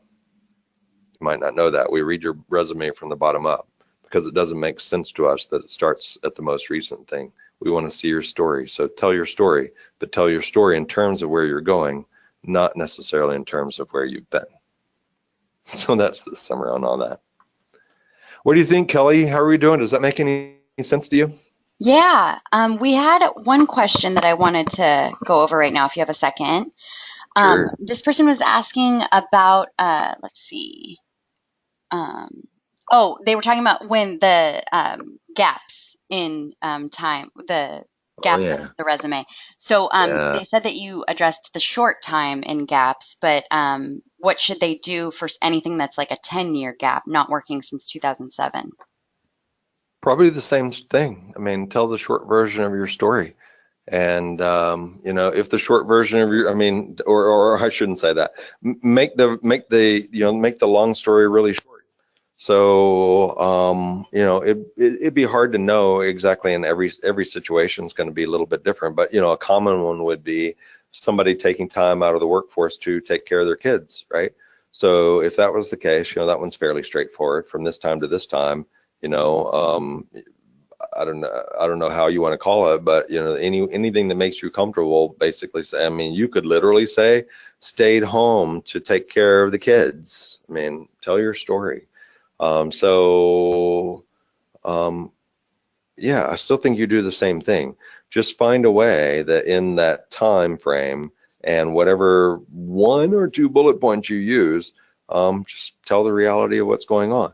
Now, in your resume, it's about telling the truth and nothing but the truth, but it's not necessarily telling about the whole truth, because the whole truth is boring. And so I don't need to know the whole truth. I just need to check the box to satisfy the amygdala in my brain that's freaking out because there's a gap. And when you tell me that you spent 10 years staying at home with kids, okay, cool. If you spent 10 years in prison, that's fine. Put that in there.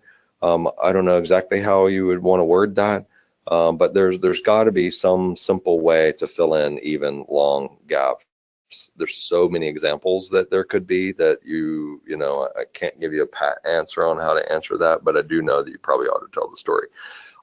You could, what if you put from this date to this date and it was 10 years and say, hey, you know, I was off for a while. It's an interesting story. You should ask me about it. I mean, maybe put that, you know, tell your story. So I'm not sure that's a satisfying answer, but that's the answer that I've got for you. Thanks, Gary. This next one we had was, how would you address broad diversity in work history? For example, a scientist to a programmer to an artist, studio engineer, etc. Right. So that's fascinating. And so let me start out with that. I've got an eclectic career too. And some of the most interesting people who I know have really eclectic careers. And what I know is that a lot of really enlightened, smart hiring managers like to hire people with eclectic careers. Your challenge is not that end of the upside down pyramid that we had earlier. Your challenge is that the early in their career recruiting coordinator who companies don't recognize are making radically important decisions for their business by going through resumes and clicking green or red. They don't necessarily know what to do with that because you're not fitting the pattern that they're looking for. And clearly, the star ranking system in these applicant tracking systems can't possibly figure out that stuff, right? So part of this is strategy, and part of it is, let me go back to your resume. Part of the strategy is all action and all hires happen at the front of the line. So the more diverse and the more odd your background is, the more important it is to reach out directly to the hiring manager and join us for effective job search strategies. We talk about how to do that. I'm not trying to sell you anything because, I mean, these sessions are free, but I would like you to join us. We can talk about that. But back to your resume. You know, one thing that you can do is, and we're about to get to it, the summary of your resume. It's the most important part. And in the summary of your resume, you talk about where it is that you're going. Right there in the transition, it could be at the bottom of your summary, or maybe even better is to put it right at the top of your professional work experience. And, you know, you could certainly put in a brief paragraph there that says, you know, I've been fortunate to have a really eclectic, you know, and maybe I wouldn't use that word, but a diverse background of experience. And I found that, you know, by having this diverse experience, it's been able to bring, for me to bring a significant amount of value to the variety of roles that I've had. You know, I've got creativity as an artist. I've had, you know, this practical experience as an accountant. You know, I've had, you know, software development experience, which, you know, gave me a lot of logic. And, you know, whatever it is, I think that you could essentially put it at the bottom of the summary of your resume, or maybe more, I think it's better suited at the very top of your work experience. And so instead of allowing somebody to go through and go, what, this is weird, huh? Right? You hit it right off the bat and you take control of the story. So the idea that resumes are like this formal, stale document is really an old school idea. And if you think about your resume more as your opportunity to tell your story, the better off you'll be. So, you know, figure out a great way to have 3 sentences, you know, no more than 3 or 4 lines long. I don't want a big bunch of prose, but, you know, find some way to tell your story. Because I know, you know, if we were talking in person right now, I bet you understand just how valuable the diversity experience that you have has and how much additional value you can bring to an organization. Tell that to somebody who doesn't understand, right? That's what you do. I mean, that's what I would do. All right, and this is a great question that came in. This person has had a lot of long periods of unemployment purely because they couldn't find a job.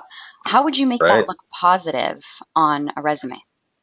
You know, I don't think it's about making it look positive. You just don't, you know, in that one, you just have a gap that just says, you know, career transition, you know, job transition. I don't think there's a way to make it positive, but I certainly think that there's a way to make it neutral.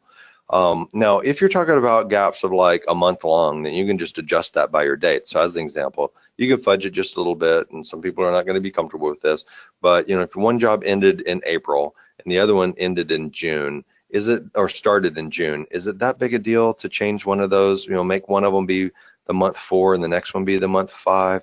Is it that big of a deal? I don't think so. I'd probably just close the tiny gaps and like not even let them appear in your resume. Your resume is not a legal document. By the way, a job application is a legal document, and I know that there are times people say, why do I have to fill out this application? It's asking me for my work, and it's all on my resume. Here's the deal. Your resume is not a legal document. Your application is. If I need to terminate you for some reason in the future because you're a problem employee and I find that you lied on your resume, I can terminate you for invalid information on your resume, and I don't have to pay you unemployment or anything else. So it reduces our liability for you to fill out an application. And if you lie on the application, then I can terminate you for cause, right? That's the truth.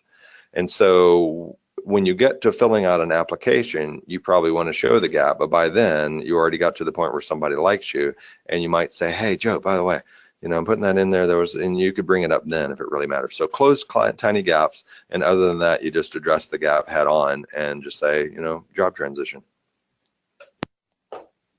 All right. Yeah, I think we could go ahead and go on. Thanks, Gary. You're welcome. All right, we got just enough time to kind of get through the summary section that's at the top of your resume. And what I'm going to do is I'm going to kind of share with you what I think is the best way to use the top section of your resume. And then I'm going to give you a paint by numbers example of how to outline that. Yeah, so let's just do that. So the summary at the top of your resume needs to be all about where you're going, and it has very little to do with where you've been. The summary section of your resume is not it's not a short version of your work history. I mean, your work history isn't all that long anyway. I mean, it's a page or two. And so it's not just the shortened version of your work history. Work history is there for a reason. Your summary is the story about where you're going. If you're transitioning into, say, medical billing and coding and office management, if I don't see you in that, and if you don't see yourself and you don't present yourself as what it is that you're going to do next, no one else is going to see you that way. And by the way, if you present yourself as a jack of all trades and a box of tools that could be used for all kinds of things, and you leave it up to others to decide what your best usage is, your best use is to be clicked with the decline button. So if you try to be all things to all people, you just became nothing to anyone. And in the recruiting process does not like you being multiple things. I mean, it just doesn't. I think that people are infinitely malleable. I think that we're infinitely flexible. I think that hiring is ineffective, but it's also about trying to get some efficiency in a crazy, crazy, crazy world of recruiting. And so, it's not all that effective. But my point is that if we understand how the game is played, it's easier to win. When we understand the landscape, we just do what we need to do, and we use the right tool at the right time. So the summary of your resume is about where you're going, not where you've been. It needs to be able to stand alone without your professional experience. If you chopped your resume off right there, then it needs to work with just the top third. And the reason why is because when I go, remember my applicant tracking system, that's all I see is the top third. It literally is chopped off.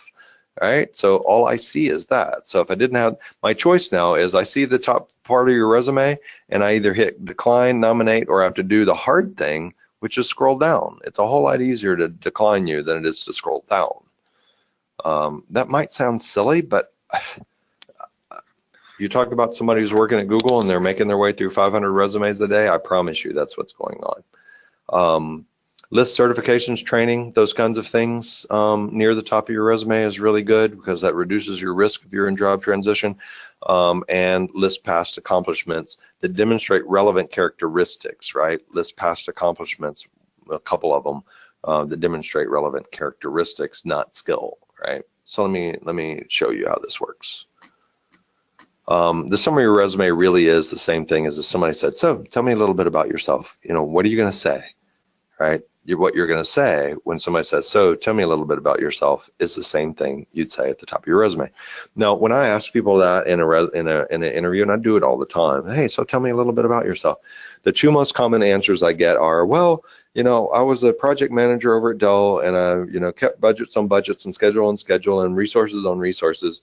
And then prior to that, I was a project manager over at Applied Materials, and I kept schedules on snooze, right?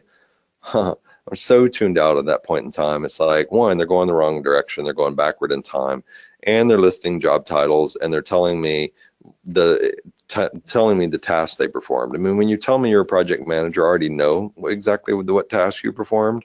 You just got really boring and really irrelevant, and I'm going to move you on to talking about something else. And so what you just proved to me is you don't know how to present yourself in a way that's exciting and compelling to others. And as a recruiter gets paid because people get hired, my likelihood of moving you forward just went down, quite frankly. The other common answer that I get when somebody tells me, so tell me a little bit about yourself, is, oh, well, I do what it takes to get the job done. I'm a really hard worker. In fact, one of my greatest weaknesses is that I work so hard. And yeah, okay, right? And so it's a variation on self-aggrandizing without any backup to it. So those are the two most common answers that I get, and both of them aren't really great. So 80% of everybody tells me a variation on one of those two things. So let me help you with that. So here's the 5 critical hiring questions I think that most people doing interviews and looking at resumes are not aware of the fact that they're asking themselves in their head this, but here's what it comes down to. I think it's all about, who are you? What do you do? How can you solve my problems and my company's problems? What proof do you have that you're actually going to be able to do that? And why should I consider you further?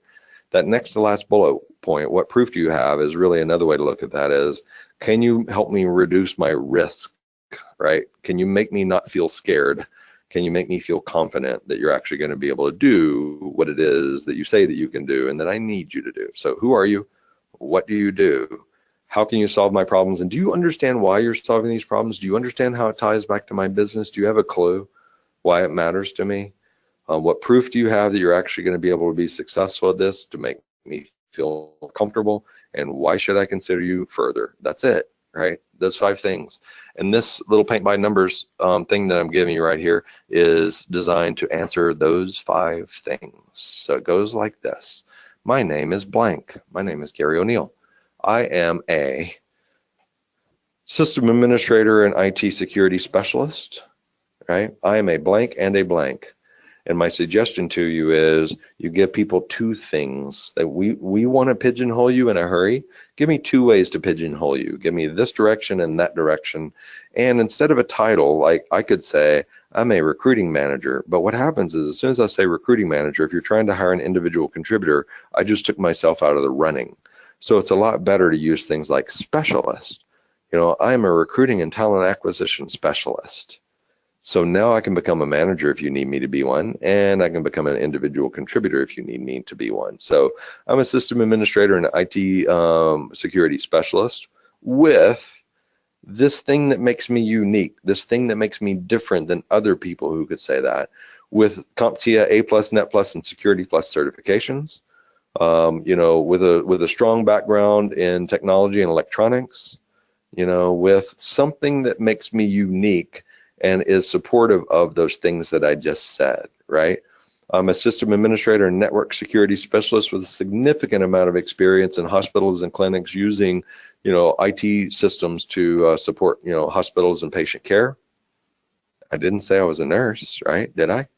But I'm transitioning in. I've never been paid to be an IT person, but I am a system administrator now. I've just never been paid to do it before. I'm a system administrator and IT security specialist with significant experience with hospital systems and patient care. I help blank, which is I help these kinds of organizations and these kinds of people. I help busy IT departments and manufacturing companies. I help small to medium businesses. I help busy sales leaders, whatever it is that you help. And when you're filling in that blank, you want it to be read by somebody as, I help you, right? I help these kinds of organizations solve these kinds of problems. I help these kinds of organizations solve problems such as blank, blank, and blank.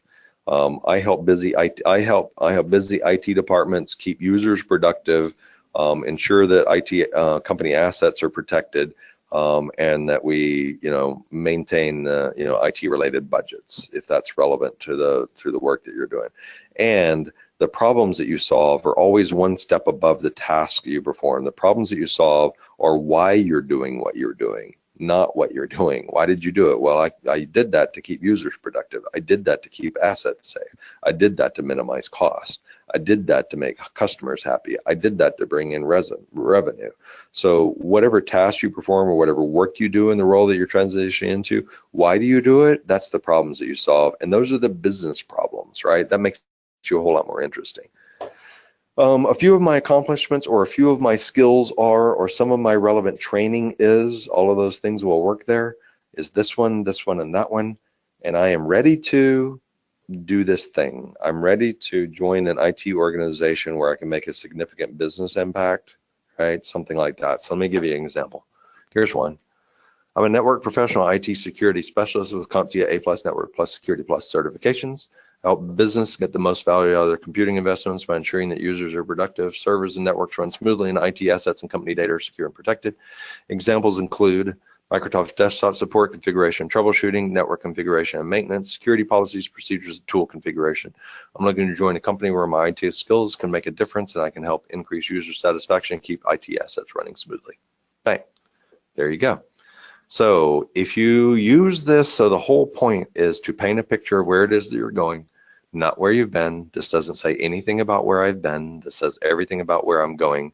It fits in the top third of my resume, and it tells a story, and it's basically the story that's this kind of outline, right, that answers these kinds of questions. What do you do? Who are you? I'm an IT security specialist. What do you do? Help companies keep, so it answers those questions, right? Now, the way you convert that into your resume is this. So you'll notice that I'm going to flip over to this resume format right here. Up at the top, I don't bother to waste black ink on, I don't waste black pixels on white screen by saying executive summary, right? Why would you do that? It doesn't make any sense. The only reason why you do that is because that's the way that people do it. Well, whatever way most people do it is probably not a good idea anymore, so let's change it. And so the way that we're going to change it is that you're going to put in job title 1 and job title 2. And if you're responding to a job that said network engineer, one of those two titles is going to be network engineer, right? It's going to be network engineer. So you can say network engineer, vertical R, IT security specialist. Pick another thing that's in that job description and put it in there. And then what you do is going back over to this document, right? You can actually literally take this and begin to convert these things into bullet points, right? So these can come from the job description, put in a title and a title. This is your something unique, network engineer, IT security specialist, CompTIA A+, Net Plus, whatever certifications, focus on keeping users productive, IT assets protected, and then the skills, the example results, and basically you can take this whole thing and convert it into bullet point format is essentially what you do. Now, keyword list is just a way to get more matching into your resume. So the way you come up with this keyword list is you could literally take a job description off of the web. You could literally paste it in there. You could chop out everything that aren't like keywords and like Cisco and SharePoint and stuff like that, chop it all out and use the actual words from the job description to build your keyword list, and it won't even look weird on your resume. And when you present this thing or apply for it online, your resume is going to match really, really high on the keywords that are in the job description, because all the keywords you just put in, they put them in. They're right there. They're right there. There they are. They're in the summary of your resume, right there. Right? So put them in. It's more important that you star match than it is for you. Have a little bit of awkwardness by having a whole list of keywords in the summary of your resume, and at least your resume will get looked at, right? So that's the reason why to do that. So here's one from somebody. This is a real one. We got their permission to use it. Somebody who went through this session was at New Horizons. Check this one out. Help Desk Administration, Technical Support Specialist, Air Force veteran with experience in the fields of communication network systems. You can read it yourself. It's in the notes if you hand it out. I think they did a great job of taking this paint by numbers. They filled it out. They worked it several times. They pulled it into bullet points. They brought in some relevant experience from the past. I think this is a fantastic resume summary. And one of the things that makes it fantastic is you couldn't copy and paste this one probably and use it exactly like it is. It's reasonably unique to this individual, which is going to come across clearly. This is the kind of resume summary that no resume writer could ever write for you. And, you know, this one's pretty compelling. I like it. Could it be better? I don't know. I mean, some people, whatever change we made to it, some people would like it more and some people would like it less. But you know, there's nothing, there is no such thing as a, you know, I'm finally finished with this thing, other than you just decide and you quit tweaking it, because the answer in getting a job isn't really your resume anyway. The answer to getting a job is what we talk about in effective job search strategies. It's important to have a great resume, but it's not the end all be all. Most people spend way too much time on the resume. Get it done, be finished with it. Now, let's talk for just a second about the education section. I got one more thing I want to tell you and then we'll be wrapped up. The education section in your resume is really easy. List your relevant education again. And what I mean by that is just relevant, make it relevant. Your relevant certifications, your security clearances if they're relevant. You know, limit the non-relevant items. You know, if you were a nurse and you got 50 different certifications, you know, just put the fact that you were a nurse and the degrees. I don't need to know all the special things you got with regard to phlebotomy and all kinds of other stuff. I mean, yeah, no, doesn't matter. Move your education section just below your summary if your professional experience is limited. I added an additional information section in this resume format, and the reason why I added it is that, let me show you. The most important thing down here is in this additional section, remember those keywords I told you about in your summary?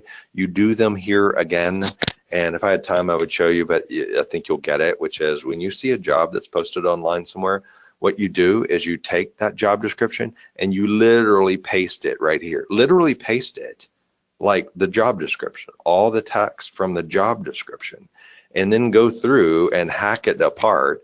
Like take out all the these and the ands and everything else and all the stuff about the company, take it all out and leave all the words you possibly can, because if you got all those words there and then you take a subset of this and use it at the bottom of your summary, your resume is going to get ranked by 5 stars.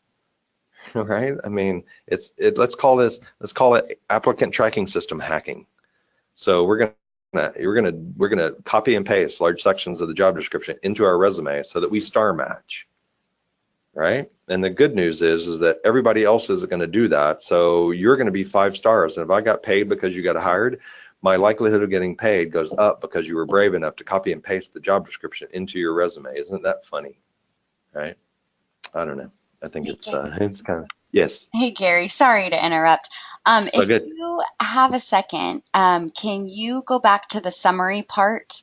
And go over the last part about joining a company again. We had a couple people ask about that. Joining a company. Tell me what you mean. Where it said looking to join a company where, and then you were. Oh, yeah. Okay, got thanks. it. So this bottom section right here, this fills in the part I'm ready to. This is actually kind of this gets back to why should I consider you further. So who are you? What do you do? How can you solve my problems? What proof do you have? Why should I consider you further? So this is who you are, what you do. You know, do you understand how you can help my business? What proof do you have? And why should I consider you further? So this is who you are. This is what you do. This is the proof. And this is why should I consider you further?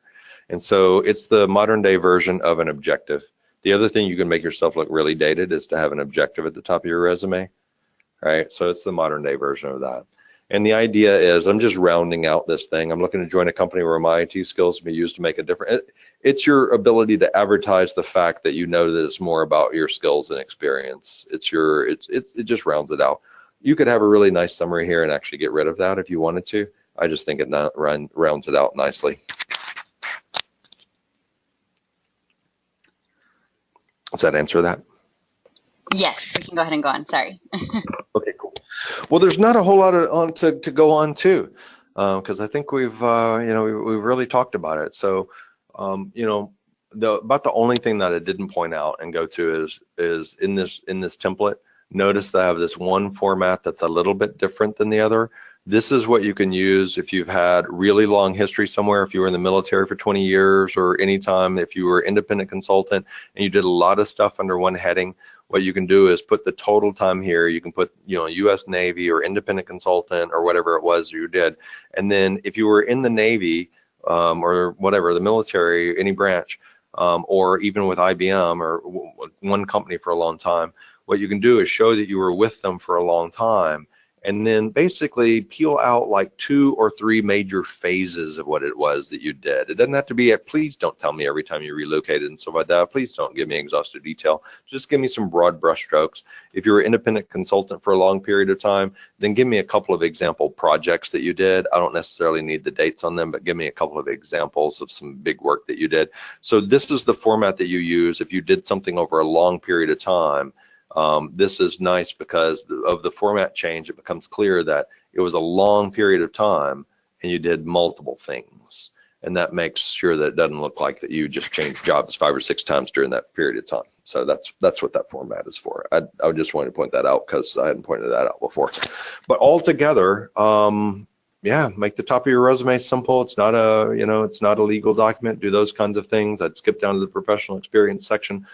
Follow the steps we've gone through. And if you do this kind of stuff, you'll actually have a resume that's going to make it through all of these steps at the beginning, because up to this point, I'd be willing to bet you, most of you assume that somebody was going to read your resume. How dare you assume that somebody's actually going to read it? But the truth of it is that it has to make it through a lot of steps if it's going to get read. Now, if you're applying for a job at a really, really small company, it may be going to the email of the owner and they're actually going to read it. But the truth is, if you build it this way, it'll not only work for that situation, it'll work for the most rigorous situations. And who knows, you might even get an interview over at Google.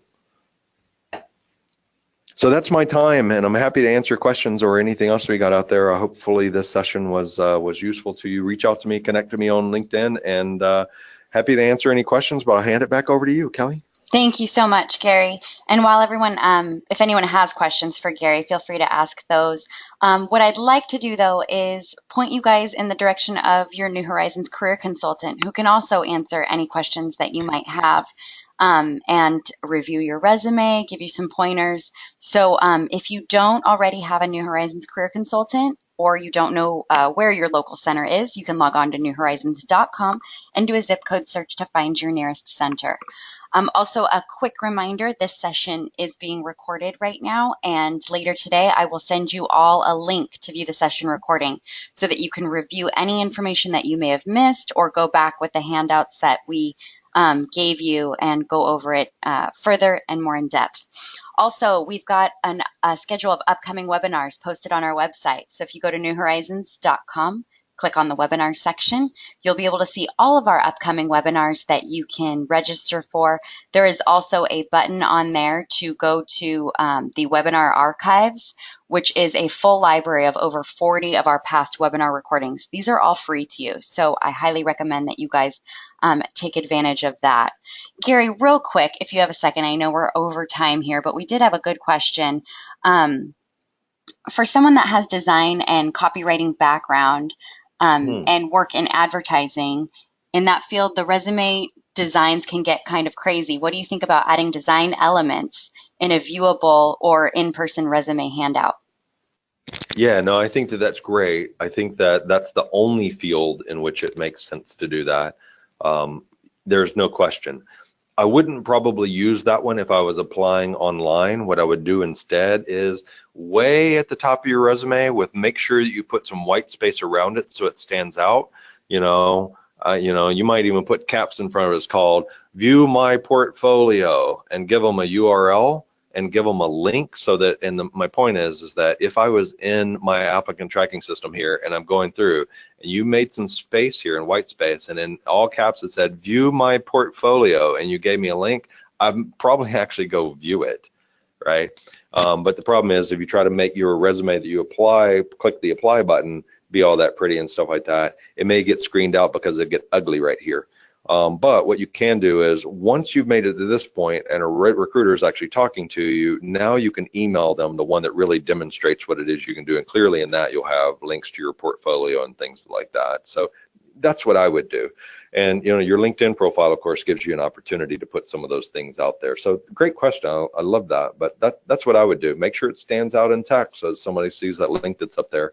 and avoid the, you can still add those graphic elements and stuff like that as long as when you do a save to text, it still works pretty well, because a lot of these systems still they essentially translate it to text. All right, it looks like we can go ahead and wrap things up now. Thanks so much, Gary, and thank you again, everyone, for attending today's webinar. You will receive that email from me later today with a link to view the recording if you wish to do so, and please log on to our website, newhorizons.com, for further information on contacting your local center or viewing our upcoming schedule of webinars to register for. Thanks so much, everyone, and thanks again, Gary. Always great to have you on with us. It's great to be here. Thank you, Kelly. Thanks, Leslie. Thanks, everyone, for being here. Go bank a resume that rocks. See ya. Awesome. Thank you. Have a great day, everyone.